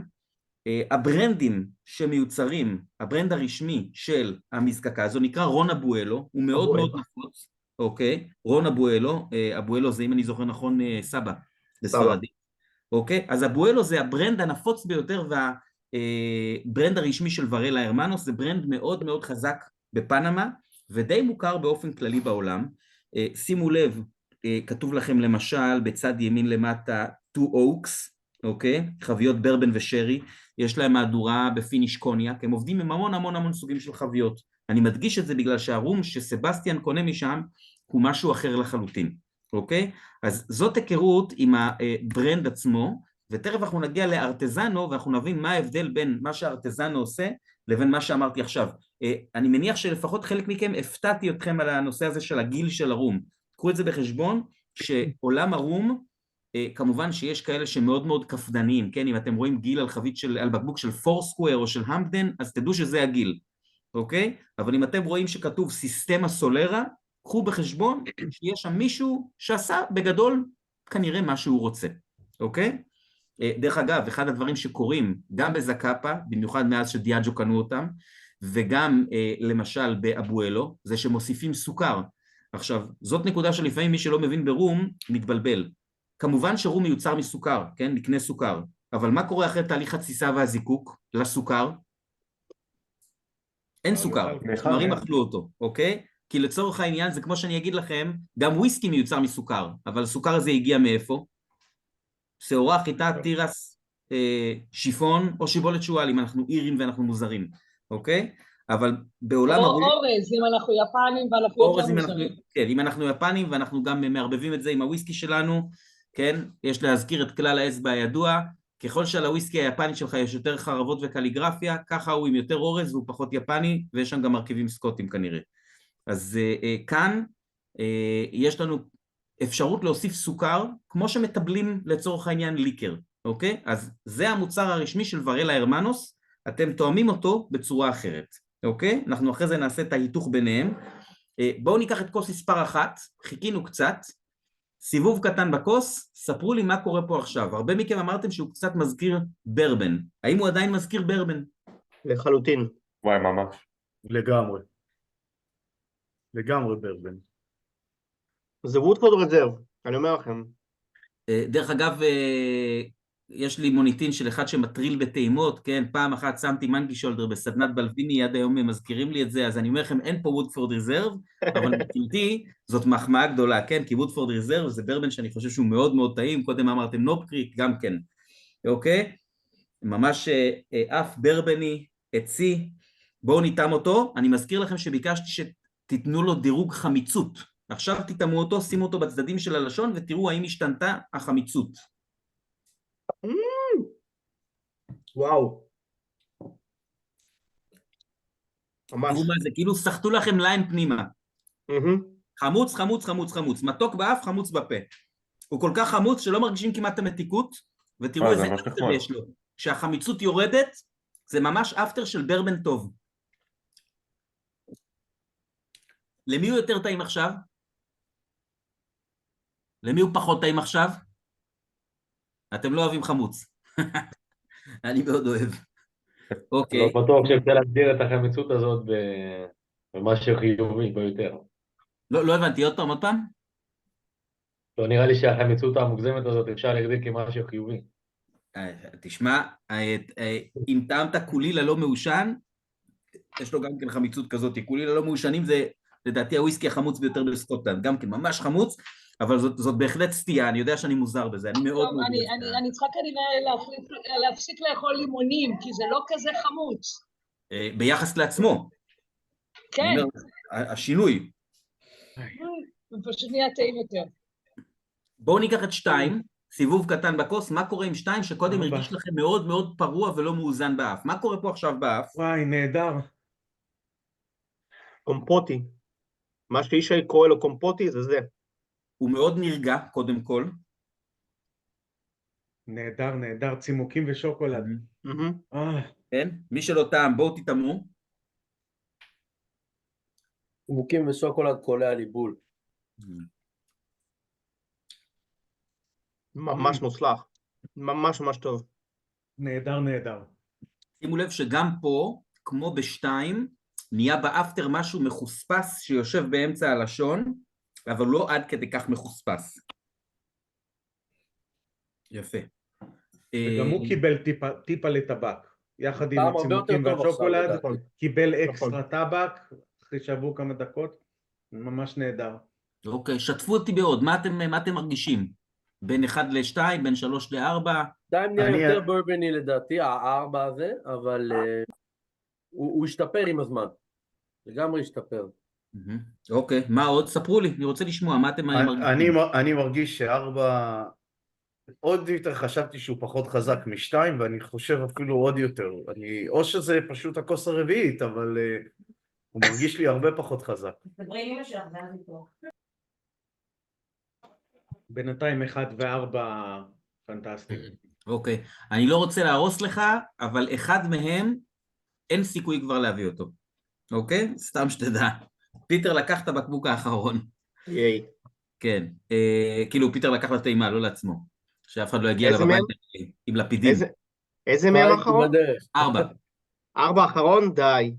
אני אחרי זה אספר לכם איך השגתי את מה שיש במספר 4, אבל בגדול, סבסטיאן הוא בן אדם מאוד מאוד עסוק, והוא לפעמים לא מעדכן אותי בדברים, כן? אז אני לפעמים צריך, אני כל הזמן נכנס לסטוריז שלו לראות מה הוא עושה, וזה דוגמה לבקבוק, שאם לא הייתי נכנס לסטורי וישר שולח לו מה זה אני רוצה, לא היה, אוקיי? וגם מזה קיבלתי מעט מאוד. רק מהשניים מעלים, מי מעדיף את 3, מבין 3 ו4? אוקיי, מי מעדיף את 4 מבין 3 ו-4? ליבה פחות... משתתף בצערכם. אהבתי 3, עכשיו 4. אוקיי, אז אני מבחינתי, זה שאתם עוברים בהמתנה בין אחד לשני, זה מדהים. אוקיי, עכשיו אני רוצה לשמוע על כל הרביעייה. מי מעדיף את מספר 1 מכל הרביעייה, זה הפייבוריט שלו עד עכשיו, מספר 1. מספר 2, פייבוריט? נראה לי שאני פה על 2. אוקיי, עם 2. מספר 3, מי הכי אוהב את מספר 3 מכל הרביעייה? נראה לי אני. אוקיי, מגניב. ומספר 4 מכל הרביעייה? בינתיים מספר 4 זוכה לתשואות. יפה, אהבתי את זה. טוב, מעניין אותי מאוד איך אתם תגיבו לזוג הבא. בואו נמזוג את מספר 5 ו-6. הטבע האנושי זה לאהוב את מה שאי אפשר להשיג. בוודאי, אבל העניין היפה זה שאתם אהבתם אותו לפני שידעתם את זה. זה הכיף הגדול בטעימה עיוורת. האמת יוצאת לאור. וכולם אוהבים מנקי שולדר יותר מבלווין 17, שתדעו לכם. בלווין 17 לא טעים. אני כנציג המזקקה אבחר שלא להתייחס לדברי הבלע וההסתה. יפה. אוקיי. דרך אגב, אם למישהו נשאר ממספרי 1 ו-2, למי מכם נשאר מ-1 ו-2? סתם מעניין אותי, תרימו יד. בואו נחזור אליהם רגע, זה יכול להיות בדיקה מעניינת. עומף. כן. הספקתי כבר לשטוף את הכוס, אבל ב-2 כבר הרגשנו את השזיפים שדיברת עליהם. אוקיי, אז זה הפך להיות מטורף, כאילו, אחרי כמה דקות שתוך כדי ה-3 ו-4 זה נהיה מטורף, כאילו, ה-2 אף עם ה-2 הפך להיות שליבוביץ. ממש, מי שיש לו האחד טיפה יותר משתיים... משעמם פתאום, מעניין. איזה? לא שמעתי? האחד טיפה יותר משעמם לי, יחסית לאחרים. יותר פשוט, יותר מובן. אני שוב אומר, קניתם בקבוק חדש, תמזגו לכם ככה, תסתגרו בחדר ותטעמו אותו כל 10 דקות. כמה זמן שזה לא ייקח? אתם ככה תגלו מה הסוויט ספוט של הבקבוק. אוקיי, אני בינתיים השיא שלי, היה לי בקבוק של ברוכלדי בחבית ז'ורנסון, שהיה צריך 2 ורבע כדי להיפתח, והיה שותה לא מעט מים. אוקיי, זה בקבוק שאתה מכניס אותו לקלנדר. אתה יודע שאתה צריך להכניס אותו ללוז. איך זה מגיב אבל אחרי חצי בקבוק? מה, סליחה? זה לא קורה בבקבוק מעצמו אחרי שאתה מוזג חצי? לא כמו בכוס, אלא אם כן אתה משאיר את הבקבוק עם פקק פתוח. אבל כן, כמובן שהוא משתנה גם בבקבוק, אבל זה הבקבוק שהיה צריך הרבה מאוד זמן. שמים לב מה קרה ב2, שיש פה המון שזיפים. זה רק פשוט מתעצם ומתעצם. נהדר. אוקיי. טוב, 5 ו-6. בואו נעשה פה את הטעימה הראשונה. קודם כל, הערכה הראשונה, ספרו לי מה קורה פה באף, ב5 ו-6. 5 מדהים, ארומטי מאוד, פירותי כזה, פירות מגניבים. עף לי טקילה על האף ב5. טקילה? אני מתחבר לזה מהמקום הצמחי, הירוק, יש פה משהו ירוק. מה עוד? איזה מהם יותר מתוק, 5 או 6? באף. 6. 6 יותר מתוק, מישהו חושב אחרת? לא, למעלה. 6 יותר מתוק, אבל הוא פחות מורכב. איזה יותר אלכוהולי? 5. 5. כולם חושבים ש5 יותר אלכוהולי? אומרי, אני רואה שאתה עושה לא עם הראש. לדעתי 6 יותר אלכוהולי. 6 יותר אלכוהולי. אני גם בתוך כל המורכבות של 5 מריח יותר מתיקות דווקא. היא כן מתחבאת מתחת לאיזושהי עסבוניות, אבל זה מה שאני מרגיש. אוקיי, על לי הכיפה. 5 יותר אלכוהולי ויותר מתוק. 5 ממש מרגיש לי יותר מורכב, יותר עשיר, וקצת יותר חזק גם. חוסר הסכמה מוחלט, אני אוהב את זה. אני מעודד חוסר הסכמה. כן, מה שטוב לכנסת, טוב גם בשבילנו. יפה מאוד. בואו נעשה טעימה של מספר 5, בבקשה, טעימה ראשונה.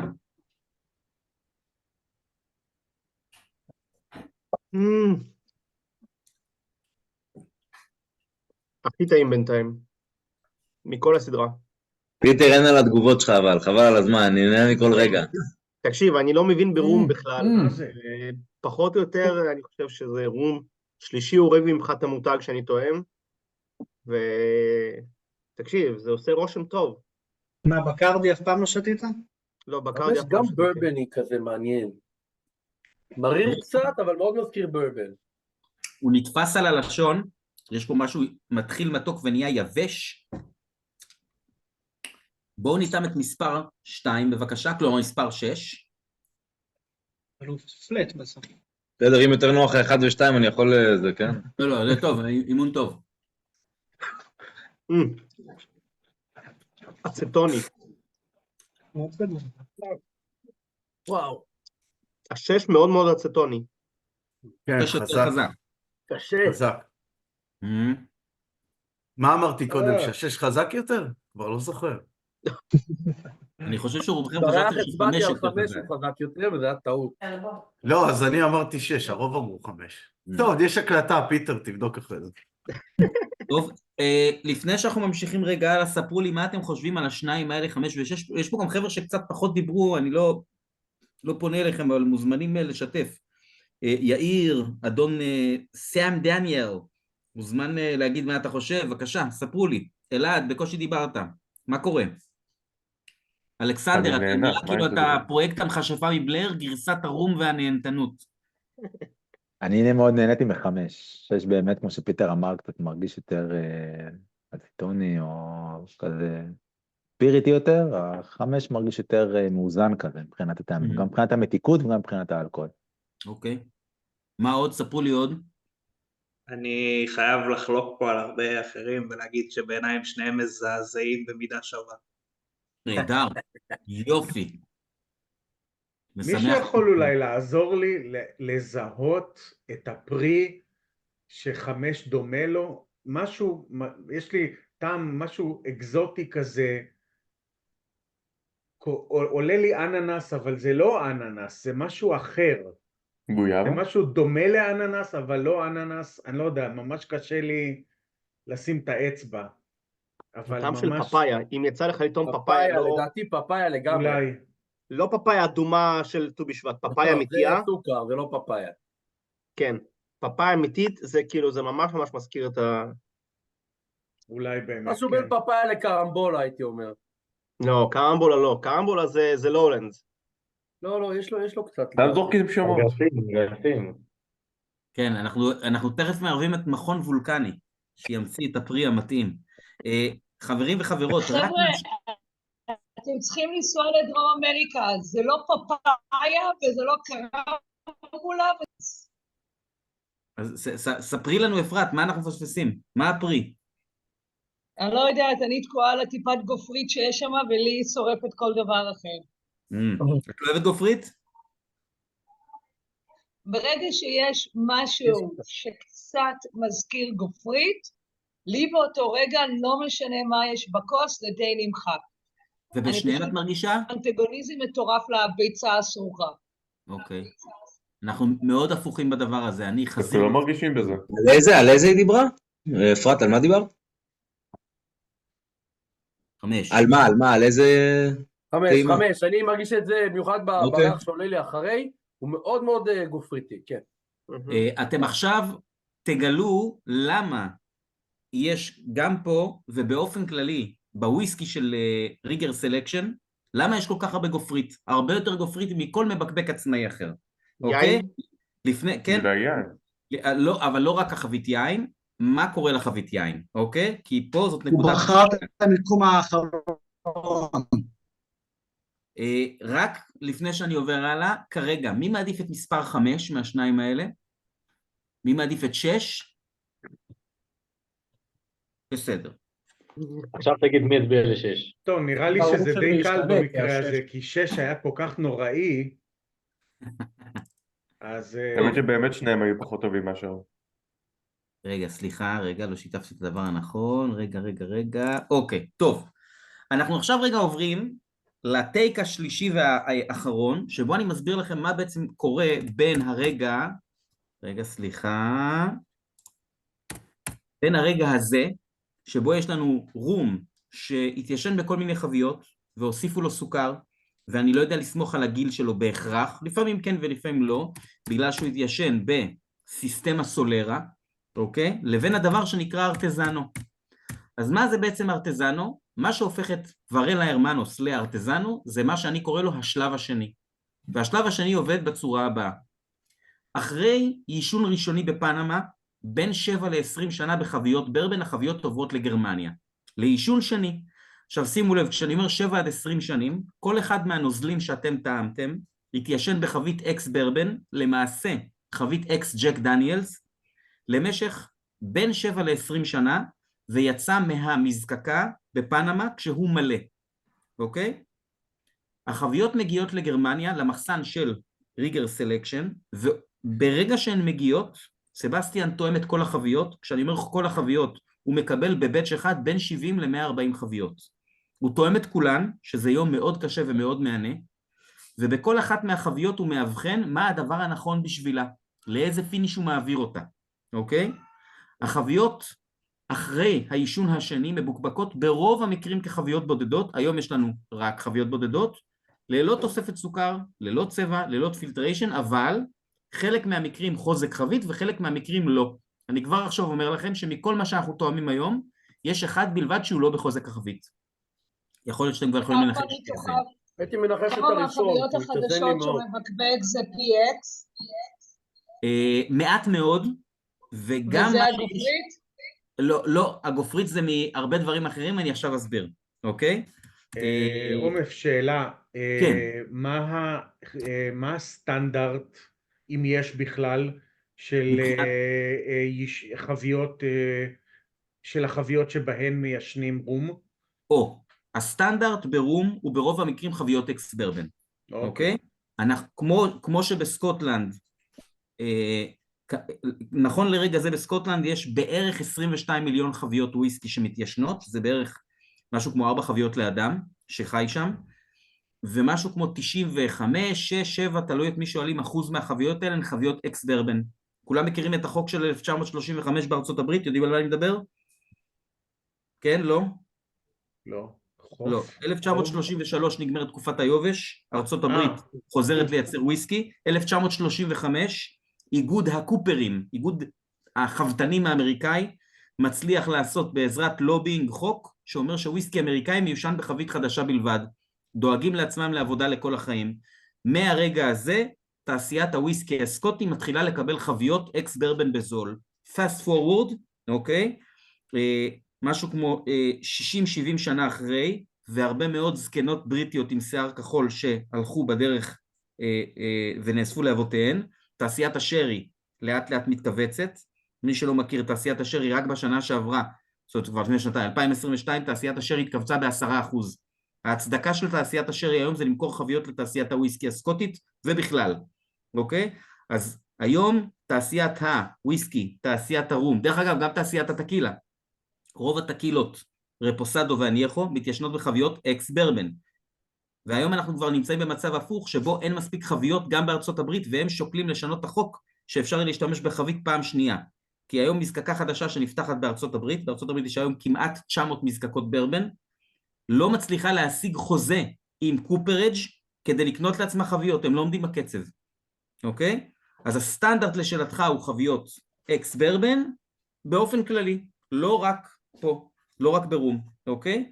זה משהו שהוא תוצאה של קונבנציה, זאת אומרת משהו שהוא מקובל, או איזשהו רגולציה וולונטרית סטייל איגוד הסקוטשה? כן.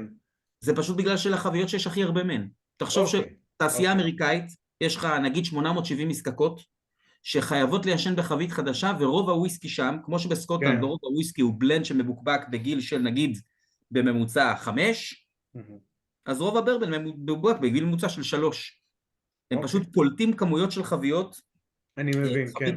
חבית אקס ברבן, לפי מה שאני יודע, חבית אקס ברבן עולה למזקקה סקוטית סביב $60-70, אוקיי? חבית שרי יכולה להגיע לכמה מאות. כן. אוקיי? אז כולם קונים את החביות שיש מהן הכי הרבה, והן הכי זולות, דרך אגב, הן גם חביות יחסית קטנות, חביות של 200 ליטר, אוקיי? תגיד, באופן כללי, תעשיית הרום נתונה לרגולציה, לאו דווקא ממשלתית, יכולה להיות גם רגולציה וולונטרית, קפדנית כמו תעשיית הוויסקי הסקוטי, או שזה לא. פרוץ כמו תעשיית הוויסקי האמריקאי? אז התשובה היא שזה מורכב, בגלל שבתעשיית הרום אתה יכול לראות כל מיני סגנונות ייצור, שהם נקרא לזה סוג של גיאוגרפים. אתה רואה רום, נגיד הרום שאנחנו תואמים הוא מפנמה, קוראים לזה רום בסגנון ספרדי. אוקיי, רום בסגנון ספרדי זה רום בזיקוק רציף, שהוא יחסית קל. יש לך רום ג'מייקני, שם יש שם רום שהוא יותר כבד ויותר אסטרי ויותר עמוס. יש לך רום, מה שנקרא אגריקול. אגריקול בצרפתית זה פשוט חקלאי, אוקיי? אז במושבות הצרפתיות בקריבים היה נהוג לעשות את הרום ממיץ קנה סוכר ולא ממולאסה. אז אתה רואה עד היום, במקומות שהן כבר לא מושבות צרפתיות, כמו למשל מרטיניק, אוקיי? או גואדלופ, שהם עדיין עושים את הרום בסגנון הזה. כולם משתמשים בחביות אקס-ברבן, בעיקר או רק. זה רק פשוט בגלל שהן הכי נפוצות והכי קל להביא אותן. דרך אגב, במיוחד לקריבים ולמרכז אמריקה, זה באמת יותר קל להביא אותן, אוקיי? עכשיו אני מתחבר פה לנקודה של קל להביא אותן, למה בעצם החביות יוצאות מוורלה הרמנוס ונוסעות לגרמניה כשהן מלאות? אני אומר לכם, זה משקל כבד, זה הרבה מאוד כסף לשלם על המכולה הזאת. למה לא להעביר אותן, למה לא לרוקן אותן למשל, אוקיי? או למה לא להביא את החביות שאנחנו עושים בהן את הפיניש, להביא אותן כשהן ריקות לפנמה, זה מאוד קל, אוקיי? אז התשובה היא בעצם, אז התשובה היא בעצם, אוקיי, אז למה ליישן בגרמניה? אז לדבר הזה יש בעצם שתי תשובות. הדבר הראשון זה שמירה על החביות. אם אני לוקח חבית, אני אתן לכם דוגמה, אחת מהחביות שטעמנו היום, היא חבית פורט של קינטה קוודו, שהיה בפורט 8 שנים. אם אני מרוקן את החבית הזאת ושולח אותה לפנמה בים, ייקח לה 2-3 חודש להגיע, אז צריך לפרוק אותה מהאונייה, להביא אותה למזקקה ולדאוג לזה שמישהו ימלא בה את הרום הנכון. היא תמות בדרך, פשוט מאוד, החבית תתייבש. הדבר השני הוא סבסטיאן מבקר על הנוזל. יש לו כרגע במחסן בגרמניה, הנה המחסן, 600 חביות רום, והוא יכול לטעום אותן. יש חביות שהוא לא צריך לטעום, הוא טועם פעם בחצי שנה כי הוא כבר יודע איך הם יתנהגו. דוגמה לזה זה חביות פורט של קינטה קוודו, אוסקר קוודו זה חבר שלו. אז הוא מקבל הספקה קבועה של חביות טובות, אבל הוא בעצם יכול לטעום את החבית ולדעת מתי היא מוכנה לבקבוק. והבקרה הזאת הוא לא יכול לעשות אותה בפנמה. עכשיו העניין פה של החביות, אני חוזר לעניין שאפרת לא אוהבת ואני כן אוהב, הגופרית. כשאתם קונים וויסקי או רום בחבית יין, ברוב המקרים מי שרוקן את היין ומי שמילא את הוויסקי אחרי זה לתוך החבית, אין קשר ביניהם. יש ברוקר של חביות, אוקיי? אני מבטיח לכם שאם יש מזקקה שיודעת מאיפה הגיע היין, זה רק מזקקה מאוד מאוד קטנה וזה רק בחביות בודדות. ואתם תראו שמציינים את השם של היקב, למשל, ברוכלדי בחביות סוטרן לרוב עובדים עם שטו דייקם, אוקיי? אני מניח שמזקקת ארן עבור הארן המרוני יודעת מאיפה מגיע המרוני. אבל אם אתם תראו, נגיד, לא יודע מה, כל מיני הוצאות עצומות כאלה של מלא מלא וויסקי, נגיד תמנבולין קברנה סוביניון, אני מעריך בזהירות שזה לא קברנה סוביניון משנת בציר אחת מיקב אחד. יש ברוקר חביות שקנו ממנו חביות אקס קברנה סוביניון. ופה זה לא המצב. כי סבסטיאן, בגלל שהוא היה יינן שעבד בדרום איטליה ועבד בספרד ועבד בגרמניה, הוא יודע מתי מרוקנים חביות, הוא יודע איזה חביות אלה, כמה זמן היה בהם יין. אני פעם אחת עשיתי את הטעות ושאלתי אותו את השאלה הזאת והוא נעלב, שאני בכלל חושב שהוא לא יודע, ואני כמובן אחלוק איתכם את המידע הזה. ובעצם ברגע שהיין יוצא מהחבית, הרום או הוויסקי, אם אנחנו מדברים על ריגר סלקשן, נכנס לתוכה תוך לכל היותר 72 שעות, לרוב 48 שעות. וזה גורם לחבית פשוט להישאר מאוד טריה, ויש בה הרבה גופרית. ואם אני אקח את החבית הזאת ואני אשים אותה חודשיים במחסן, עד שהברוקר ימכור אותה, ועד שהיא תגיע לסקוטלנד, ועד שימלאו אותה, כנראה שהחבית הזאת תהיה עם פחות גופרית, אבל גם עם פחות טעמי יין. ולכן אתם תמיד תקבלו, כל מי שטעם כאן את הארדמור המרון שהבאתי בפעם הקודמת, מריגר סלקשן, או את הבנביס מלבק, שהוא בהתחלה כמו גופה של זונה מתחנה מרכזית, 2 מתיישנת לה מתחת לקו 51, ואתה נותן לו 15 שעה 20 דקות בכוס, הגופרית יוצאת ואתה מגלה מיץ שזיפים, אוקיי? אז זה הסיבה שהוא מיישן שם, וזה הסיבה שהחביות שלו תמיד מפוצצות. הטריות של היין גורמת לגופרית? לא הבנתי את הנקודה. ליין מוסיפים גופרית. כן. אוקיי? וברגע שאני מרוקן... ולא מתאדה. סליחה, ברגע שאני מרוקן את החבית ביין, אם אני ממלא פנימה את הנוזל הבא, וויסקי או רום, זה לא משנה, תוך 48 שעות החבית עדיין מלאה בכל הכוח הזה. אבל אם היא תשב חודשיים ותתייבש, אז היא תתייבש. אוקיי? אז בעצם מה שאני בא לומר, שהטעמים שאתם מרגישים בחביות יין, אם זה הארטזנו או אם זה הריגר סלקשן, שלא כולם אוהבים ואני יודע את זה, אני מאוד מאוד אוהב את זה, העניין פה זה הטריות של החביות, וזה הייחוד של סבסטיאן בתור יצרן, גם בוויסקי וגם ברום. אוקיי? אז אני חוזר רגע לעניין... שאלה, עומר, שאלה. למה מוסיפים לגופרית? עוד פעם? סליחה, לא שומע. אני שאלתי למה מוסיפים לגופרית. גופרית בגדול שומרת על היין, אוקיי? היא סוג של שומרת עליו, מנקה אותו. על כל יין כתוב לך סולפיטים לפי התקן. על כל יין ישראלי כתוב שם סולפיטים לפי התקן, זה בעצם חומר משמר. השאלה שלה אחרת. כן. אז זה אמור להתאדות קצת עם הזמן, אם ככה, ובוויסקי או רום זה גם ככה, כמו ביין? אתה תראה שאפילו עכשיו, כל דבר שהרגיש לך גופריטי בכוס, אחרי רבע שעה 20 דקות מרגיש פחות גופריטי. אז התשובה היא כן, בהחלט מתחמצן, בגלל זה אני גם תמיד אומר, אני גם כותב באתר שלי, וויסקי ורום שאני מוכר, חייבים זמן בכוס, במיוחד אם אתה לא אוהב גופרית. כי אם אתה תואם אותו בפעם הראשונה, ואתה שופט אותו לפי השלוק הראשון מהבקבוק, הסיכוי שאתה תאהב אותו הוא נמוך. אוקיי? וההיעלמות הזאת של הגופרית משנה לחלוטין את החוויה. פיטר, רצית לשאול משהו. מבחינת הנוזל בעצם, הוא מביא את הנוזל בתוך החבית, זאת אומרת, אם עכשיו הוא קונה חבית יין, הוא מביא את החבית עם היין בפנים. לא, לא, לא, זה לא. מה הוא יודע? הוא יודע מתי מרוקנים את החבית. אוקיי? אני אתן לכם הדוגמה הטובה ביותר. הוא עובד עם חביות המרוני משני יקבים בצפון איטליה, בוולפוליצ'לה. אוקיי? אחד נקרא לנוטי, זה חביות שהולכות לוויסקי.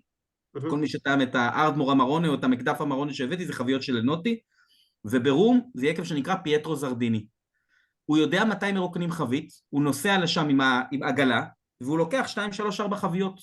אוקיי, אז הוא לא מביא את החבית עם היין, כי היקב רוצה את היין. אבל החביות מגיעות אליו, או דרך אגב, גם למחסן בסקוטלנד, כן? מי שטעם את הארדמור רולנדר שהבאתי ביין לבן, זה יקב שהוא יקב גרמני שנמצא לידו. הוא לא יכול להטיס את החבית מלאה ביין לסקוטלנד. אבל ברגע שמרוקנים את החבית, הוא יודע את זה מראש, כי הוא בקשר עם הייננים. החבית הזאת עוברת נילון, ומטיסים אותה לסקוטלנד, כדי שתקבל וויסקי במחסן שלהם בסקוטלנד, שגם שם יש כמה מאות חביות, תוך עד 48 שעות, ושומרים את האופי של חבית היין, אוקיי? אז, וצריך להבין, הדבר הזה הוא תפיסת ייצור, זה לא טרנד שהתחיל לפני 3 או 4 שנים, שהיה קשה יותר להשיג וויסקי. רואים, אם תיכנסו לוויסקי בייס ותלכו אחורה, אתם תראו שיש להם המון כאלה, כן, הם בקבקו ב-2018 קליינליש בן 10 בפיניש אייס ויין, מדהים, לצערי לא נשאר כלום, אני טעמתי מהבקבוק האחרון, אבל 2018 זה שוק וויסקי מאוד שונה מהיום, והם עדיין עשו את זה, כי זה מה שהם עושים, אוקיי? זה הסטייל של המבקבק, אם אתם לא אוהבים את זה, זה בסדר, אבל חשוב להבין שהם קודם כל ייננים, הם חושבים כמו ייננים, יש להם קשרים לייננים, לא יודע, מישהו מכם קנה את החבית שאני עושה עכשיו עם רותם בוסקילה ואורי, מאוהבי רום, אז אותו דבר, קיבלנו הקצאה של 120 בקבוקים, מחבית של ארטזנו בן 13.5 שעבר ב-24 לחודש, לפני שבוע בדיוק, הוא חגג 4 שנים פיניש, בחבית של יין שנקרא פינו בלן בירנאושלה, זה יין קינוח, כמו סוטרן גרמני, בגדול, אוקיי? זה מה שהם עושים, אוקיי? זה הסטייל. אז אני חוזר רגע למצגת. מה הם עושים עם החביות אחרי שהם מרוקנים אותן? זאת אומרת... הוא מוכר אותן ליצרנים אחרים או לנוי, הוא לא משתמש בהן עוד פעם. אוקיי, וואלה. שאלה בסיסית רק אם אפשר, עומר, דבר אחרון. מה זה אומר שמוסיפים סוכר לכל מיני רומים? זאת אומרת, זה לא נהיה מתוק, ליקרי, מה המטרה ומה זה נהיה? אני לא מבין את הנושא. המטרה היא שזה יהיה מתוק וליקרי, והאדם הממוצע ייהנה מזה יותר. קוקטייל. אני לא יודע אם לקרוא לזה קוקטייל, אבל בוא נגיד שלקרוא לזה ליקר זה מאוד הגיוני, כן? אני אתן את הדוגמה הכי קיצונית. קפטן מורגן, ספייס. יש שם איזשהו תזקיק מולסה, שמוסיפים לו כל מיני תבלינים, כמו דבש ושקדים, ומוסיפים לו סוכר, וצובעים אותו בקרמל, ובקבקים אותו ב-35% אלכוהול. אז לשאלתך, עומר, שקפטן מורגן עם כל הכיף הזה, והארטזנו שיש לך עכשיו בכוס, זה אותה קטגוריה. בוויסקי זה לא אותה קטגוריה, אחד בהם היה הופך לדרמבוי, אוקיי? ברום זו אותה קטגוריה. למה? כי מותר, אוקיי? דרך אגב... בעצם לברר אם הרום יבש או לא, זה הנקודה? בדיוק, אני אומר שרום יכול להיות יבש, הוא יכול להיות לא יבש, ואין פה רגולציה כמו בסקוטלנד, ששם אסור לך להוסיף, חוץ מכמובן צבע מאכל, אתה לא יכול להוסיף שום דבר, אוקיי? אז אתה אומר שקפטן מורגן מיישנים את הרום שלהם בג'ריקנים מפלסטיק. אני חושב שהמילה מיישנים והמילה קפטן מורגן לא נפגשה במשפט מעולם עד המשפט הזה שאתה אמרת, אוקיי? דרך אגב, קפטן מורגן שייך לתאגיד האלכוהול הגדול בעולם שנקרא דיאג'ו, מיוצר בג'מייקה. מי יכול לנחש כמה עולה לייצר לדיאג'ו ליטר של קפטן מורגן? $10? שקל ו13 אגורות. אני אגיד לכם כזה דבר, לייצר ליטר או לייצר 1,000,000 ליטר של קפטן מורגן עולה דיאג'ו אותו דבר. התשובה היא 0, כי ג'מייקה, הממשלה רוצה את המפעל הזה שם והם מסבסדים את הכל. הבדל. אוקיי. אני חוזר לפה. אוקיי. קצת תמונות מהמחסן, אוקיי? כך נראה המחסן. שימו לב, הנה סבסטיאן ויעל אשתי פה באמצע, והנה סבסטיאן ואחד הניסויים המוזרים שלו. מה שאתם רואים בצד ימין, זאת אמפורה מפומר, שבתוך הדבר הזה, פייטרו זרדיני, מיקב זרדיני, שהוא קונה את האמרונה שלו, הוא עשה ניסוי וישן בתוך הדבר הזה ריצ'וטו, שזה יהיה עם כינוח, וסבסטיאן החליט לעשות טסט ולבדוק איך רום מתיישן בתוך הדבר הזה. אני לשמחתי טעמתי את זה, ומאוד מאוד טעים, אוקיי? מה שאתם רואים פה ברקע, מאחורי הדבר הזה, אני לא יודע אם אתם רואים את הסמן של העכבר שלי, אתם רואים? אז אלה חביות אקס ברבן, אוקיי? ופה אלה כבר חביות שנכנס לתוכן כבר הנוזל החדש. זאת אומרת, חביות שהן לא אקס ברבן, אלא מפה הן עוברות לפה. אוקיי? רואים פה את החביות האלה? חביות קטנות מאוד. רציתי באמת לשאול. אלה חביות 40 ליטר. כל הדבר הזה זה חביות 40 ליטר, שזה חביות מאוד מאוד קטנות. אנחנו טעמנו היום משהו בחבית 40 ליטר. אוקיי? הנה דוגמה למזיגה של רום. הנה, חבית 40 ליטר. מה שאתם רואים עכשיו זאת חבית 40 ליטר, מסטייבס של שרי בת. שרי בת זו חבית של 500 ליטר, שסבסטיאן מכין בעצמו וחורך מבפנים כדי שלא יהיה שום מתיקות. זה מאוד מאוד טעים. החבית הזאת, מה שאתם רואים שעכשיו הוא מוזג, זה חבית שהייתה 25 שנה בפנמה, ועוד 3 חודשים בדבר הזה שהוא מאוד מאוד קטן, כן? מי יודע מה זה קוורטר קאסק? ככה זה נראה. קוורטר קאסק, נגיד בלפרויד, זה רבע מבת. קוורטר קאסק זה 125 ליטר. תבינו מה זה חבית 40 ליטר, איזה פצצת עץ זאת. בסקוטלנד זה נקרא בלאד טאב, החביות הקטנות האלה, אוקיי? מה שאתם רואים כאן, זה מה שנקרא הצעד הבא.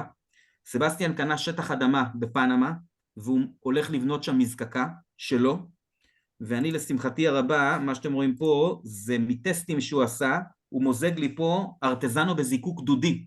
החבית הראשונה שהוא עשה שהיא בת 3, זה סרטון מיולי, היה לי את התענוג הגדול לטעום אותה, חבית בת 3, טעימה בטירוף, אז זה הדבר הבא שהוא הולך לעשות, זה ייקח עוד הרבה שנים, אבל הוא קנה שם שטח אדמה, שגם האנג'לס שר בו נמוך. דרך אגב לא אמרתי את זה קודם, מי יודע מה האנג'לס שר בסקוטלנד? בערך?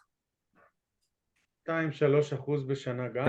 בוא נגיד שבין 1% ל2, 3 זה ממש בעונות מאוד מאוד חמות, אוקיי? האנג'לס שר בוורלה הרמנוס הוא בין 7-10% בשנה. אז שאני אומר לכם שמעבירים חבית של 20 שנה בוורלה הרמנוס, זאת לא חבית אחת, זה 2 או 3 חביות שאיחדו אותן, עשו להם מה שנקרא טופינג, ואז שלחו אותם לגרמניה. זאת אומרת, אחרי 20 שנה, מה שנשאר בחבית זה אולי שליש מהנוזל, כי האנג'לס שר הוא פשוט מטורף. שמה זה 10% כל שנה, זה המון. אז להגיע ל-20 שנה, לא כל חבית, וגם אז צריך לאחד אותן. בואו נחזור לכוס מספר 1, שהרבה מכם, כוס מספר 5, סליחה, שהרבה מכם אהבתם. מה קורה פה באף עכשיו?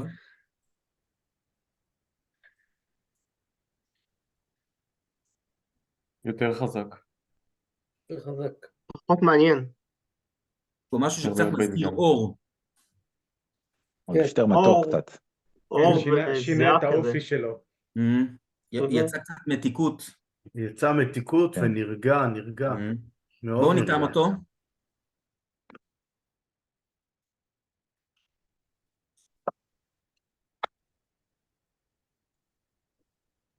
טעים יותר.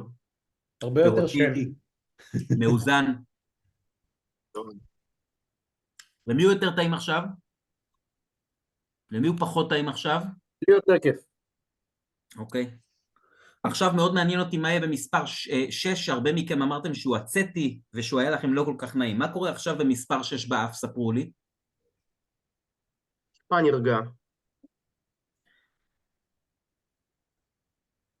למי הוא מריח יותר נעים עכשיו מאשר מקודם? לי הוא מריח ממש ממש נרגע מאוד האלכוהול. הוא לא יותר נעים כמו שהוא פחות מזעזע. הוא פחות גרוע. אנחנו במקומות שונים על הסקאלה של אותו דבר. אוקיי, בואו נטעם אותו בבקשה, מספר 6. אז 5 הפך להיות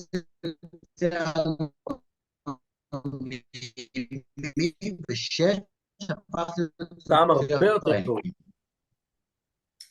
אבל הוא נהיה יותר בורבני, יותר מרוכז, מעניין. רגע, אנחנו מדברים על מספר 1 או על מספר 2? 6, עכשיו אנחנו ב-6. אנחנו ב-2, זאת אומרת ב-6. מה אתם אומרים? כמה הוא השתפר, אם בכלל? לא השתפר. השתפר מאוד, מאוד. לא השתפר. נהיה מתוק יותר, בטח. תריבו, אני אוהב את זה. כן השתפר, לא השתפר. לא השתפר, עדיין חזק מדי, בלי שום, לא יודע, בלי מורכבות. אז דוד, אתה מעדיף את מספר 5. כן. פחות זוועה. אוקיי. טוב, אדון אלמן מעדיף את 6. מבחינתי, 5 הפך להיות בריח יותר הרבה יותר פלט, עדיין לא מי יודע, 6 מדהים. אני אוהבת את החוזק. לורה פה רבה ואומרת שהיא מעדיפה את 5. אוקיי, מגניב. אצל מי אחד מהשניים האלה זה הפייבוריט שלו של הערב? 5 או 6? יש מישהו כזה? הכי טעים? לא? 5 היה לפני המתנה, היה 5. אחרי המתנה אני מעדיף את ה1. וואלה. 6 זה הפייבוריט. 6 זה הפייבוריט. אוקיי, אז רגע, רק מהשניים האלה, מי מעדיף את מספר 5? רק מהשניים האלה. אחרי הזמן בכוס? אם אתה צריך בקבוק אחד מהם, קיבלת מתנה ממני אחד מהם, זה 5 או 6? מי מעדיף את 6? עכשיו אני אעשה סקר על כל השישייה, זה מעניין אותי. אני מעדיף את 6 גם. מי נשאר עם מספר 1? מספר 1 הראשון זה הפייבוריט שלו. כל מי שעכשיו... רגע. מספר 1, דוד, תחבר את הכבל של הרשת. דוד, אתה נשמע כאילו אתה משדר לנו מדמשק. דוד פשוט טועה איזה מהמספרי 1 אתה מתכוון. אחד הראשון. אחד הראשון. אני עכשיו עובר על כל השישה, מ-1 עד 6 מה הכי אהבנו. אז אצל מי מספר 1 הראשון זה הפייבוריט, עוד פעם, אני לא סתם מתעקש על זה. אצל מי שעכשיו מרים יד, מי מכם, מהזוג האחרון, 5 זה הפייבוריט שלו. רק מהשניים האחרונים. ומי מכם שהרים יד והכי אהב את מספר 1, 6 זה הפייבוריט שלו, זה מעניין. יש מישהו כזה? אני. וואלה, רובן, מעניין מאוד. רובן תמיד היית בן אדם מיוחד. אחרי זה תראה... אחד מאוד פירותי, 6 הוא סוג אחר, הוא יותר מזכיר לי את הוויסקי מקוולן כזה, יותר מטובל, סוג אחר, פחות פירותי לי קצת, אבל זה סוג אחר, אני אעדיף את אחד, אבל שניהם הפייבוריטים שלי לערב. אוקיי, מגניב, אני מתחבר למה שאמרת, למרות שאני לא אוהב קוולן. אבל אני מבין מה שאתה אומר. אני מרגיש שאני סוטה את ה... אוקיי, אז שאלתי על מספר 1. אצל מי מספר 2 מהפלייט הראשון הוא הפייבוריט שלו של הערב? יש מישהו כזה? 2. יש, הנה, מייק. אוקיי. ספר לי, למה? מה קורה?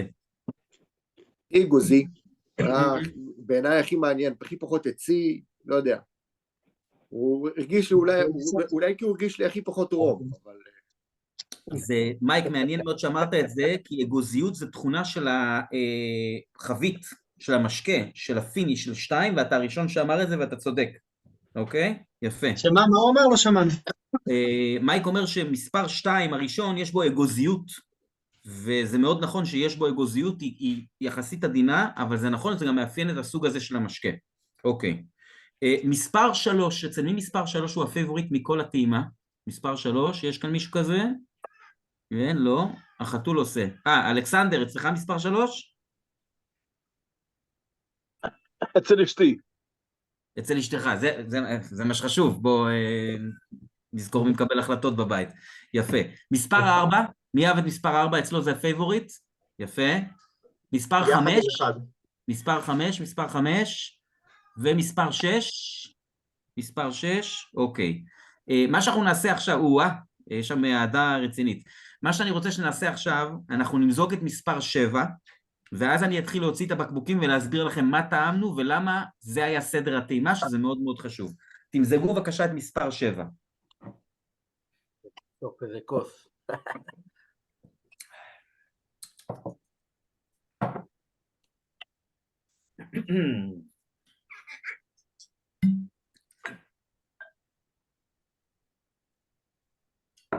הרגיש לי מכנה משותף, 1, 4, מאוד מאוד דומה לי פתאום.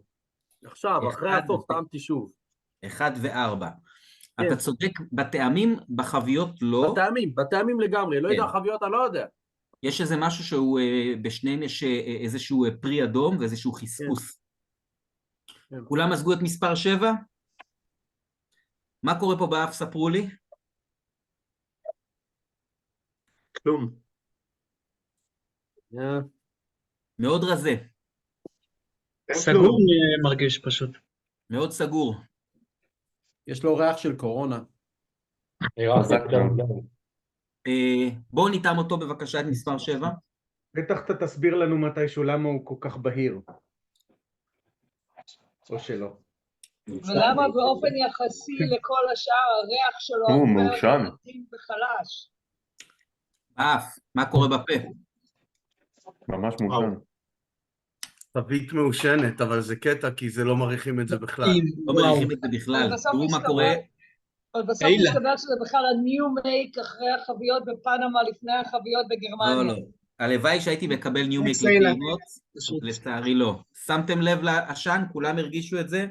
ברור. אי אפשר לפספס. משהו בייקוני. בריח גם יש רמז, אבל...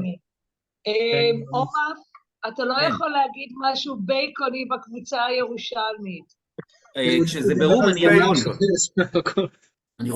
פייקון, אנחנו... בייקון סלב, בייקון סלב. פייקון, אהבתי. כמו הנקניק האיטלקי הידוע, פרושוטוב. פרושוטוב, כן. טעים לכם המספר 7 הזה, טעים? מתחברים לנו. מוזר. אני כבר אומר לכם אני בכוונה שם אותו בסוף מן הסתם כי הוא מעושן, אבל קחו בחשבון שאני עכשיו מראה את הבקבוקים, אז תנו לו גם כן לשבת ותתאמו אותו עוד פעם אחרי שאני יוציא את כל השישה, כי הוא מתפתח מאוד מאוד יפה. גם יש סיפור מעניין. נראה לי שמספר 7 זה התרגיל של עומר עלינו, וזה בכלל לא רום. קיצור זה קרוב לילה. אני פוקר פייס. עוד מישהו הרגיש בערך ב7, ממש מלוח? רוברט, אתה צודק. אני דווקא הרגשתי בו מתוק, כאילו בפנים של הפה, טוב. יש קצת, אבל המליחות שולטת פה. אני חושב שהרום הזה מאוד מדגים יפה איך הלשון עובדת. אם תיקחו שלוק, זה דרך אגב משהו שאני תמיד אומר בטעימות כשאני מתאים אלזבי, אם תיקחו ממנו שלוק ותרכזו אותו רק על השפיץ של הלשון, הוא מאוד מתוק. איך שהוא עובר את האמצע של הלשון, הוא נהיה יותר אדמתי ויותר מעושן. עשן נקי אבל נעים כזה. כן, הוא יותר טרוף מקבולי, כן. נותן לי עוד נגיונת. אני קצת רוצה שהוא יהיה וויסקי. זה לא יקרה. ובכן, אני מתחיל להוציא את הבקבוקים ולהראות לכם מה טעמנו. אני רוצה להזכיר שכל הטעימה של היום היא של אותו החומר, שאתם כבר יודעים איך הוא מיוצר, איפה הוא מיוצר, ושהוא עובר לגרמניה בגילאים שונים, אבל באותו סוג של חביות. אז בעצם ההבדלים בין כל מה שטעמנו זה אך ורק גיל, חוזק ופיניש, סוג חבית ואורך. אני מתחיל עם בקבוק מספר 1, בקבוק מספר 1 זה הבקבוק היחיד שטעמנו היום שהוא לא בחוזק חבית. יש לנו כאן חבית בת 15 שנה. אני מזכיר שהתווית הזאת זה אדון ויקטור, סבא של סבא, אוקיי? חבית בת 15, שהייתה 14 שנים בפנמה, ועברה לפיניש של שנה אחת ביין ספרדי שנקרא פריורט, אוקיי? פריורט זה יין שעושים אותו באזור ממערב לברצלונה, זה בעצם יין מצפון ספרד שמרגיש כמו יין מדרום צרפת. הענבים הם קריניאן וגרנש, או גרנצ'ה יותר נכון, יין מאוד אינטנסיבי. אתם יכולים לראות פה שכתוב, אני מקווה שאתם רואים את זה עם המצלמה שלי, כתוב למטה בשם של היקב קלוס דומיניק. קלוס דומיניק זה שם היקב, והיין שהיה בחבית הזאת, היה בו 6.5 שנים לפני שנכנס לתוכו הרום. אז זו דוגמה מאוד טובה לזה שחבית עם המון טעמים של יין, נתנה פיניש של שנה אחת, ונתנה פה מלא מלא מלא עבודה של יין. יש פה המון טעמים מהיין, אחוז האלכוהול 47.9%, אוקיי? סבסטיאן מבקבק זה לא 40%, יש לו 43 ו-47 ו-50, אם זה לא חוזק חבית. אז זאתי החבית הראשונה, 15 שנה, שנה פיניש, אוקיי? אני תמיד אומר כמה זמן בפנמה וכמה זמן בפיניש, אוקיי? אז תחשבו, חבית כזאת שהייתה בפנמה 14 שנה, היא כבר הגיעה שהנוזל שם הוא לא מלא ב100%, זה משהו כמו חצי חבית, אוקיי? אז זהו, סך הכל מהדבר הזה... זה לא טופינג מלא במעבר? סליחה? במעבר זה לא טופינג מלא? תלוי של מה. בחבית כזאת למשל לא עשה טופינג. עכשיו אתה יכול לראות שיש פה 224 בקבוקים אחרי שדיללו. אוקיי? זה לרוב המספר שאתה מקבל בחבית של וויסקי בן 15 בסקוטלנד בלי שדיללו. אוקיי? אז זה מה שיש לנו כאן, חבית פריורט 15 שנה, 47.9% אלכוהול, 14 שנה בפנמה, שנה פיניש. עם מה אנחנו הפגשנו אותו?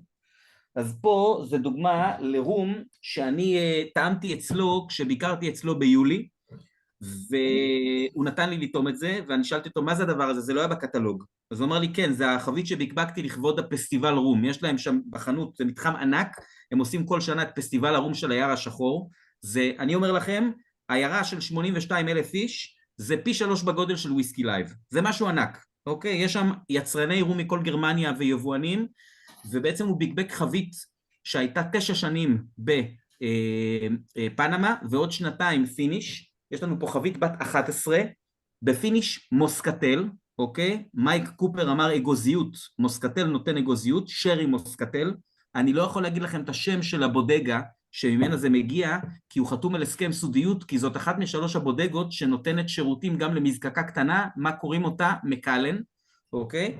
אז הרום פה הוא בחוזק החבית, 56.5% אלכוהול, דרך אגב, סליחה אני שואל את פיטר, אני יכול להגיד מחירים? זה בסדר להגיד כמה עולה ומה עולה? לחלוטין, בטח. אוקיי, אז רק שימו לב, משהו מעניין, סבסטיאן ברוב המקרים כשהוא מבקבק בחוזק, שהוא לא חוזק החבית זה בקבוק 700, בחוזק החבית זה בקבוק חצי ליטר, זה ברוב המקרים ככה, מספר 1 למי שמעניין אותו עולה 360 שקלים, יש לי עוד 10 כאלה, ומספר 2, פיניש מוסקטל של 2, 56.5% אלכוהול, אתם יכולים לראות שכתוב פה למטה, רם די בוטלינג, אוקיי?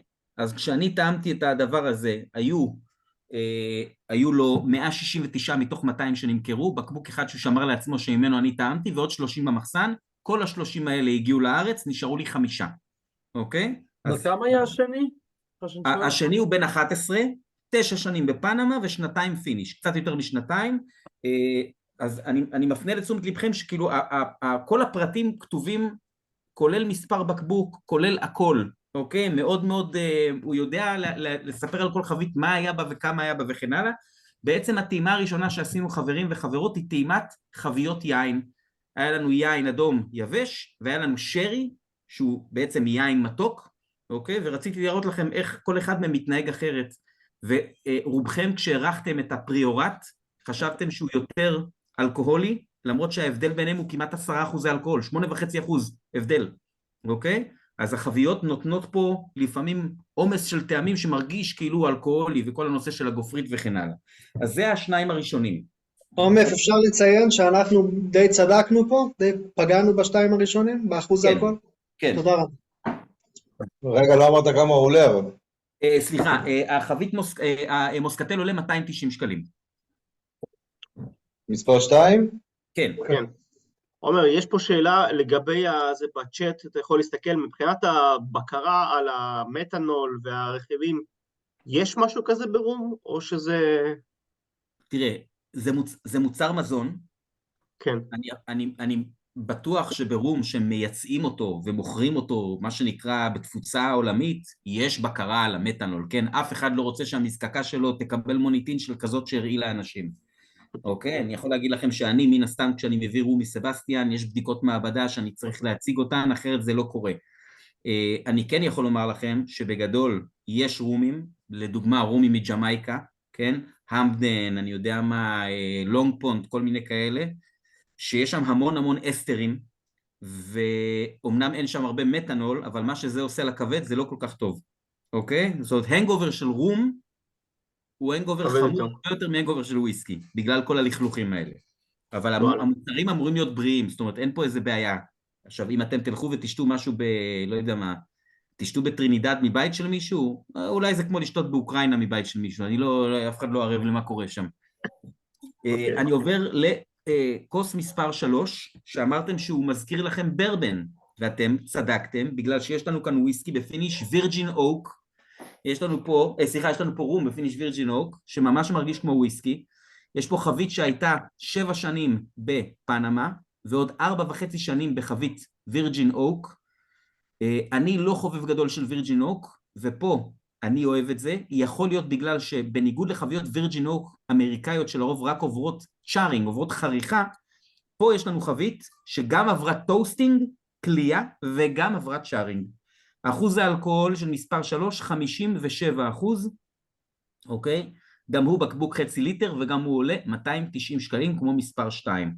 והוא מאוד מאוד דומה לחוויית ברבן, אני ממש מסכים עם זה, אוקיי? וזה חבית וירג'ין אוק, זה פשוט לקח את החבית למקום הברבני, כמו שזה עושה לחביות, כמו שזה עושה לברבן, אוקיי? אז מספר 3, ומספר 4, זה בקבוק שאני ראיתי, כמו שאמרתי, סטורי, שהוא כותב, אני מבקבק את חבית 40 ליטר האחרונה שלי, אחרי 6 שנים בחבית 40 ליטר, ישר שלחתי לו הודעה, ושאלתי אותו כמה נשאר, הוא אמר לי 11 בקבוקים, אמרתי לו אוקיי, אני אקח את כל ה-11 בקבוקים האלה, קודם כל, שימו לב, יש פה טעות בתווית, כתוב פה 6 פלוס 7 PX, זה אמור להיות 7 פלוס 6 PX, יש לנו פה רום, חבית שהייתה 7 שנים בפנמה, ועברה ל6 שנים בחבית 40 ליטר, אמנם כתוב כאן PX, אבל זאת חבית שעברה חריכה מבפנים כדי להוריד את המתיקות שלה, ובגלל זה לא הרגשתם פה PX, אוקיי?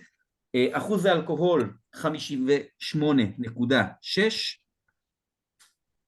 זאת אומרת הפלייט השני היה יותר אלכוהולי, סך הכל 59 בקבוקים יצאו מהחבית 40 ליטר הקטנה הזאת, ומי שהכי אהב אותו, אני מתנצל, אין לי יותר, כי מה שאתם תואמים, יחד עם השלוק הקטן הזה שיש לי פה, זה מה שנשאר לי, אוקיי? הם היו מאוד פופולריים לשמחתי ונעלמו מאוד מאוד מהר, אז בעצם הטעימה הראשונה שלנו הייתה טעימת חביות יין, בטעימה השנייה רציתי לתת לכם את חוויית חביות העץ, שיש לנו פה חבית וירג'ין, וחבית קוורטר 6 שנים ב-40 ליטר, זה המון המון המון זמן, אוקיי? אז זאת הייתה משמעות של הטעימה, וגם אחוז האלכוהול פה יותר קרוב, 57 ו-58.6. אז כל מי שהכי אהב את הבקבוק של מספר 4, אני מתנצל, אין יותר, אני מקווה שיהיו דומים לו, הוא עלה 340 שקלים. היית אומר 900, לפחות שלא היינו מתבאסים. לא, אני לא... אפשר לראות באתר, כן, כתוב שהזל המלאי, אבל זה מה שיש. כוס מספר 5, מי אהב את מספר 5, תזכירו לי? מספר 5, אוקיי, חברים. כוס מספר 5, אני לא סתם שאלתי מי שאהב אותו, גם אהב את מספר 1, כי גם כאן יש לנו חבית של פריורט, דוס דומיניק, אותה חבית, ההבדל הקטן הוא שיש לנו פה רום בין 24 שנה, אוקיי? 24 שנה, שימו לב, 20 שנים בפנמה, ועוד 4 שנים פיניש בחבית של הפריורט, אחוז האלכוהול הוא 54.2, ואני מפנה לתשומת לבכם, סך הכל 107 בקבוקים, הסיבה היא החבית הזאת חלקה בוקבק בחוזק החבית, שזה מה שאתם תואמים, וחלקה בוקבק באזור ה-44% אלכוהול, וזה בגלל שהרבה מאוד מהלקוחות של סבסטיאן מאוד אוהבים חוזק נמוך, וזו דוגמה מאוד טובה למה קורה בארץ עם רום. כל מי שתואם רום בארץ היום, רום כמו מה שאנחנו תואמים היום, אני קורא לזה גדילה מלמעלה. למה אני מתכוון? מי שניגש לרום כזה, מגיע עם ידע וניסיון בוויסקי. כל מי שנמצא פה כבר היה בטעימות וויסקי. יש לו וויסקי בבית, יודע מה זה מבקבק עצמאי, יודע מה זה חוזק חבית. אמרתי בלי צ'יל פילטריישן, כולם ידעו מה זה. ובעולם זה לא עובד ככה. ברוב המקומות בעולם, הוא תרבות הרבה יותר עשירה. ולכן שותים גם בחוזקים נמוכים. אוקיי? אז אני לוקח כמעט תמיד רק דברים בחוזק חבית. זה בקבוק 700 מיליליטר, מחירו 690 שקלים, כיאה לגילו. אם מישהו מאוד מאוד אהב אותו, אני לצערי מבשר לכם שיש לי עוד אחד כזה. אוקיי? כמה המחיר? 690 שקלים. רום בן 24. אני מתגאה מאוד בזה שאני הבן אדם זאת אומרת, מכל הלקוחות של סבסטיאן, אני מכור אותו הכי זול, כי באירופה מחירו בין 200 ל-220 יורו. אוקיי? אז זה ארטזנו 24 שנה בפיניש פריורט, שימו לב מה היה לכם לידו. מה החוזק שלו? 54.2. ולידו, אוקיי, זה ה-24 פריורט, ויש לנו עוד 24 שנה בפיניש פורט, אוקיי? אז טעמתם שני בקבוקים מבוגרים, שמה שמשותף להם זה 1, 20 שנה בפנמה, 2, 4 שנים פיניש, ו3, חוזק חבית. מספר 4, פיניש בחביות פורט של קינטה קוודו, 58.1% אלכוהול, אוקיי? זה ממש מראה איך העישון השני שסבסטיאן עושה הוא מאוד משמעותי. תחשבו על זה, יש פה שתי חביות שהיו 20 שנה בפנמה. 20 שנה במזג אוויר של פנמה זה כמו 50 שנה בסקוטלנד. וה4 שנים פיניש לקחו אותם לשני כיוונים שונים לגמרי. הפריורט לכיוון היבש, והפורט לכיוון המתוק. אוקיי? לא משנה אם אהבתם את זה יותר או את זה יותר. אוקיי? וזה גם דרך אגב תימה מעניינת, עשיתי פעם את ההשוואה הזאת בין ה-15 ל-24 ששניהם בחביות פריורט, כן? בתימה היא הרוב המכריע העדיפו את ה-24 דווקא. אז זה מה שהיה לכם בשתי הכוסות האחרונות, שבעצם כמובן שהנושא של התימה השלישית היה גיל. אוקיי? טעמנו את שני הארטזנו הכי מבוגרים שטעמנו היום. תחזרו רגע לכוס מספר 7, שאתם חושבים רגע, מה המחיר של 6? גם כן 690 שקלים. זה בגלל הגיל כאילו? כן, כן, אין מה לעשות. תחשוב שאתה ממלא משהו ואחרי 20 שנה נשאר לך רבע. זה מה שזה. כן. מספר 7 קצת יותר מעושן באף עכשיו. כן. עכשיו קיבל אף, נכון. אדמתי. זה עד 300 שקלים, אני מוכן. יותר מעושן בפה. פה יש לך אגוזים. ממש אגוזי לוז. יותר מעושן ועוד יותר מלוח, מאוד אגוזי. קליפה של אגוזים, זאת אומרת, זה החלק המריר של האגוז. כן? זה, מי שמכיר את המונח של שחר חסון, זה כמו לתת ביס בקיר גבס של האגוז פקן. מה שיש לכם בכוס מספר 7, זה רום בן 10, שהיה 8 שנים בפנמה, ושנתיים בחבית של בן נביס מעושן, אוקיי? אולי החבית שבקבוק ממנה יש בביתו של דוד. יכול להיות. יש, אוקיי? יש, להביא. שימו לב, 58.2% אלכוהול, זה דוגמה לעבודה נכונה עם חבית, מה שנקרא פיטד קאסק, כן? הרום הוא כמובן לא מעושן, מה שמעושן זה רק החבית עצמה. סיפור משעשע שסבסטיאן היה מספר אם הוא היה פה, כל מי שמכיר את מזקקת בן נביס, מ-2010 יש להם בקבוק שנקרא בן נביס טרדישיונל, שהוא מעושן. וגם יש להם חביות שהם באטל יורון במזקקה, שאפשר לבקבק שם. והוא ואבא שלו ביקרו במזקקה לפני כמה שנים, נדמה לי שזה 2015 או 2016, ישבו ושתו, שתו עם המנהל מזקקה, הם באו לקנות חביות. והם מאוד אהבו את החביות המעושנות האלה, ושאלו אותו אם אפשר למכור. אז הוא אמר, כן, כמה אתם רוצים? אמרו לו 50. הם החתימו אותו על מפית, כמו משה דדש, שהוא מוכר להם 50 חביות של בן נביס מעושן. אוקיי? חזרו הביתה, למחרת הם מקבלים טלפון עם מנהל המזקקה, מי יודע למי שייכת מזקקת בן נביס? ניקה, החברה היפנית, כן? שאתם קונים ניקה פרום דה ברל, הבקבוק הנמוך, 51.4% אלכוהול, ניקה פרום דה ברל זה בעיקר בנביס, אוקיי? אז מתקשר המנהל מזקקה לסבסטיאן ואומר לו, תקשיב, ההנהלה ביפן לא מוכנה שאני אמכור לכם, אני מצטער. אז סבסטיאן אמר לו, חכה רגע, סרק את המפית ושלח לו, חמודי, אתה חתום שאתה מוכר לנו את זה, אתה לא רוצה שאנחנו עכשיו ניגש לזה משפטית.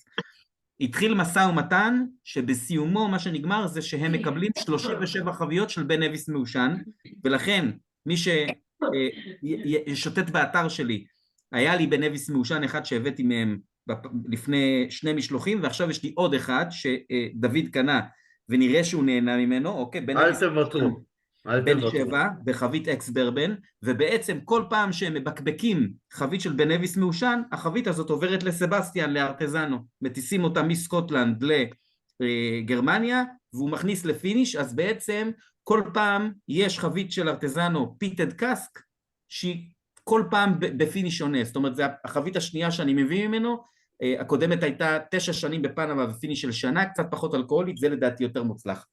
כל מי שאהב את החבר הזה, יש לי ממנו עוד בקבוקים, הוא עולה 280 שקלים. אוקיי? דרך אגב, מה שנקרא, זה לא בלק אדר, אבל גם פה אין סינונים. תראו את הצבע. שמן זית. סליחה, אני לא הבנתי, אדון אלמן היקר, מה אומרים שם? מישהו יכול לתרגם לי? הבקבוק שאתה דיברת עליו, זה בן נביס, זה המספר 7. כן, פיניש בן נביס מעושן. אוקיי? 280 שקלים, אז זהו. אני מקווה שהיה לכולם טעים ומעניין. אני יותר מקווה שהיה לכם מעניין מאשר טעים, זה קודם כל, כן? כי אני חושב שלערב כזה צריך להיות קודם כל איזשהו ערך. אני חושב שזאת טעימת חביות מאוד מעניינת, תראו איזה נוזלים שונים קיבלנו פה, ובסוף הנוזל של הבסיס הוא אותו נוזל, וטעמנו פה חביות יין, פורט, מוסקטל, וירג'ין אוק, חבית 40 ליטר שעברה חריכה מחדש, שזה אני מבטיח לכם שלא תטעמו בשום סדנת וויסקי, וחבית פיטד קאסק, וזהו, אם יש למישהו שאלות, אתם מוזמנים לשאול אותי בשמחה. כן, עומף, שאלה, האם החבר'ה של ריגר מביאים את הגישה, אתה אמרת שהם בראש וראשונה יעיננים, זאת אומרת שזה מתבטא בשימוש בחביות יין שונות, זה פינישים ארוכים, בכלל אפשר כמעט לקרוא לזה פיניש, זה אפילו לא, לפעמים זה אפילו לא מיני פיניש, זה כמעט כמו יישון בפני עצמו, ממש לאורך זמן ממש ארוך, שימוש בחבית רק פעם אחת. האם הם מביאים את הגישה הזו שאתה הראת לנו היום עם הרום, גם לוויסקי שהם עושים בריגר סלקשן? אז התשובה היא שבהחלט כן, כל מי שיצא לו להיות בטעימה של ריגרס כבר חווה את זה בעצמו, עובדים עם חביות יין, בדיוק אותו דבר שאני יכול לספר לכם כמה זמן היה שם, איזה יין היה שם וכן הלאה, משתמשים בחביות היין האלה רק פעם אחת, ומתאימים בין התזקיק לבין החבית, ועושים פינישים מאוד ארוכים. אני רוצה לתת דוגמה יין טרי גם אני מבין, באותו שיטה? באותה שיטה, אבל כמובן ששם זה קורה בסקוטלנד, ואי אפשר לעשות את זה אצלם במחסן, כן? אבל הם משתמשים באותה שיטה, אני אתן לכם דוגמה. מביאים יין כאילו לסקוטלנד? כן, מטיסים, לוקחים חבית יין, איך שהם מרוקנים אותה, מניילנים אותה, 48 שעות היא בסקוטלנד במחסן שלהם, מקבלת וויסקי פנימה. אוקיי, הדוגמה הכי טובה שיש לי זה בקבוק שכרגע לצערי חסר לי במלאי, אבל קיבלתי עוד הקצאה ממנו והוא יגיע בסוף מרץ. אם תיכנסו לאתר שלי, תראו שם קרייגל אחי, בין 15 ו10 חודשים, שעבר פיניש של 5.5 שנים בחבית פורט. אותו סוג של חבית פורט שהיה ברום מספר 6. אוקיי? עכשיו, לשים וויסקי 5.5 שנים בחבית פורט כל כך עוצמתית, זה נשמע כמו מעשה פזיז על סף המטומטם. להרוג אותו. ומי שטעם את הקרייגל אחי הזה, ומי שהיה בסדנה שעשיתי בגלן טעם אותו, הוא ממש לא פצצת עץ ומתיקות, הוא סופר מאוזן, הם יודעים בדיוק מה הם עושים, רואים את זה בהרבה מאוד בקבוקים שלהם, הדבר היחיד שהוא יכול להיות חיסרון, עומר לשאלתך, זה עניין הגופרית, שזה לי, מה שנקרא, אין פתרון חוץ מלהגיד לכל בן אדם שקונה מבקבוק, תחכה. אבל זה נכון גם לגבי חביות שרי, כן? יש לי את הבן נביס בן 9 בחבית שרי שלהם, שהוא 9 שנים בחבית שרי אולורוסו, אני מבטיח לכם, לא טעמתם חבית שרי אולורוסו כזאת. אני מזכיר בעיניי זה טעם נרכש גם. סליחה? זה גם סוג של טעם נרכש, אבל הגופרית. אני מסכים איתך, אבל גופרית, בגלל שהיא לפעמים עושה גם קצת כאבי ראש, ויש לה ריח של ביצה סרוחה או בשר עקוב, יש כאלה שפשוט לא יכולים, אוקיי? אני חזיר, אני אהבתי את זה מהרגע הראשון, כן? השתמתי וויסקי גופרית פעם ראשונה, אמרתי, אוקיי, זה הדבר שלי. לא מזמין אותך לאכול אצלי. אז אם ככה, אז קודם כל, בדיעבד אני ממש מצטער שלא באתי לערב שלך בגלן, על הוויסקי, כי עכשיו שאני רואה את מה שהם עושים עם הרום, פתאום אני סקרן לראות מה הם עושים עם הוויסקי. אז אולי תוכל לארגן לנו ערב זום דומה. הקונספט מאוד נוח. אני לא, למה זום? למה זום? עומר, תבוא אלינו לירושלים. נמצא מקום. אני פה בירושלים. אני אוהב את הגישה. עומף. אפשר לעשות גם את זה, ברגע שיגיע המשלוח הקרוב, אני כבר אומר לכם שיהיו לי כמה חביות יין מאוד מעניינות במשלוח הקרוב, אני גם מקבל עוד מהקריגל הכי בפורט הזה. דרך אגב, אני חושב שעוד דרך טובה להראות כמה הם טובים בעבודה עם חביות, מה שהיה לכם בקוס מספר 3, גם חביות וירג'ין, כן? יש לי, עכשיו אין לי, יהיה לי עוד טומטין בפיניש וירג'ין אוק, טומטין בן 10, 4.5 שנים בחבית וירג'ין, זה נשמע כמו טירוף. מי שם בקבוק וויסקי, סינגל מלט, 4.5 שנים בחבית וירג'ין? זה על פניו נשמע כמו, כאילו אתה רוצה לשפוך את החבית לאסלה. ואם מישהו מכם טעם את הטומטין וירג'ין הזה, הוא פשוט מעולה. ואני לא אוהב חביות וירג'ין, אוקיי? וסבסטיאן אמר לי, תיקח יותר, ואמרתי לו, לא, זה בטח לא ילך, והוא צדק. אז זה מה שהם עושים, אוקיי? אין מה לעשות. משפחה של קופרים מסוף המאה ה-19, אי אפשר לקחת להם את הידע ואת המסורת ואת היכולות האלה ואת הקשר עם העיננים. דרך אגב, איפה המחסן שלהם בסקוטלנד? אני לא יודע, אין לי מושג. אוקיי. אני בטוח גם שהוא לא לגמרי שלהם, ובטח סוחרים חלק ממחסן, כן? זאת אומרת, מחסן שלך בסקוטלנד זה דבר מאוד מאוד יקר היום. אבל יש הרבה מאוד מחסנים בסקוטלנד, גם של בקבקים עצמאיים, ודרך אגב, אני בתור, יש לי 4 חביות וויסקי, סליחה, יש לי 5 חביות וויסקי בסקוטלנד, כל אחת מהן במחסן אחר, כולל במחסנים של חברות גדולות. יש לי חבית במחסן של בים סנטורי, אוקיי? אז בגלל שזה מזקקה של בים סנטורי, אז אני קניתי את החבית, היא מאוחסנת שם עם חביות חברות שלה, מאותה מזקקה או מזקקות אחרות. סבבה. אחלה, היה ממש כיף. תודה רבה. אני אשמח לשאלה פשוטה ופרקטית רק. יש לי פה בקבוק שקניתי ממך. כן. פאנמה רום, רובי פורט, קאסק פיניש, 8 אנוס. מה זה אומר? בין כמה הוא? איך אני קורא את זה? יפה מאוד. שאמרת, יש פה חלוקה בין הברבן ל... יפה. אז מה שאתה קנית, ראובן, זה אחד מ3 בקבוקי קור ריינג' במרכאות, שסבסטיאן עושה באופן קבוע. 8 שנים הזה, הוא בעצם וטינג של 2 או 3 חביות כל פעם. זאת אומרת, יש מעט מאוד בקבוקים שלהם שהם לא חבית בודדה, זה אחד מהם. זה או 2 או 3 חביות שהיו 7 שנים בפנמה, ושנה אחת בחבית, שהיא אותו סוג של חבית כמו שהיה במספר 6. זה לא מצוין, בסדר. זאת אומרת, זה 7 ו1. 7 ועוד 1. דרך אגב, זה אגב שאלתו של עומר. גם כאן יש פה חבית, שהיא אותה חבית כמו של מספר 6, של 24 שנה. חבית שעבדה פעמיים, כל פעם מחזור של 4 שנים של רובי פורט בקינטה קוודו, סבסטיאן משתמש בה ל8 שנים, שזה המוצר הפשוט ביותר שלו, הוא משתמש בו פעם אחת, ואחרי שנה הוא מעיף את החבית. מוכר, נותן, מוכר לנוי, למזקקים. מה, חבית פה שנה אחת ונגמר? כן, הוא לא ממחזר חביות, זה עיקרון אצלו. גם בגלל שהוא חבר של אוסקר קוודו, ויש לו כמה חביות רובי פורט שהוא רוצה, באיכות הזאת. אבל כן, דרך אגב, זה אחלה רום, ולצערי הרב נגמרו לי ממנו, ואני מקווה מאוד שאני אביא עוד בפעם הבאה, כי אצלי בבר... אני לא פתחתי אותו, רק עכשיו אחרי הטעימה, אני מתחיל להבין למה אני הולך לצפות, וזה... כן. עוד מישהו פה סובל מכאב בטן, מעודף בייגלה במהלך הסדנה, או משהו כזה? החוכמה הייתה לאכול מראש. לכן אנחנו ממשיכים לשתות. יפה, אני כבר רואה שאתה, כן, מתכונן שם. חברים, אני רוצה להגיד לכם תודה רבה, היה לי כיף גדול, אני מקווה שהיה לכם טעים ונחמד. איך אני יוצא איתך קשר להזמין את אחד החביות מהערב פה? נכנסים לאתר שלי. דרך האתר? כן, אתה בערך... מנסה להזמין חבית או בקבוק? בוא נדבר על זה בצד. כן, הוא יזמין חבית וימכור לך בקבוק. אפשר להזמין הכל באתר, אם מישהו מכם רוצה, אז הטלפון שלי נמצא באתר, אפשר לדבר איתי. כן. אני גם אשמח לעזור מבחינת השינוע ודברים כאלה, בכיף, שאני יכול, ממש בשמחה. עומר, אתה הגעת אליי עד למקום עבודה, אתה יכול להעביר אליי, אני אעביר לירושלים. זה גם מעולה, אני שם בדרום תל אביב, נו, איך קוראים לזה שם? לבנדה. רגע, שמואל פה? איפה שמואל? שמואל לדעתי כבר עזב, למה? מה השאלה? לא, אם הצלחנו לשנע עד לפילדלפיה, תל אביב זה בקטנה. כן, זה גם נכון.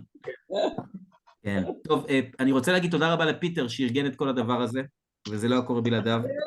אין על פיטר. אחלה פיטר. תודה רבה. שינוע, באמת, כל הכבוד, צל"ש, חייב להגיד, העביר לי בקבוקים, חצי מהבית שלו היה שלי בעבר. חברים, תודה רבה, לילה טוב לכולם. לילה טוב. תודה רבה, לילה טוב. תודה רבה, לילה טוב. תודה רבה, לילה טוב.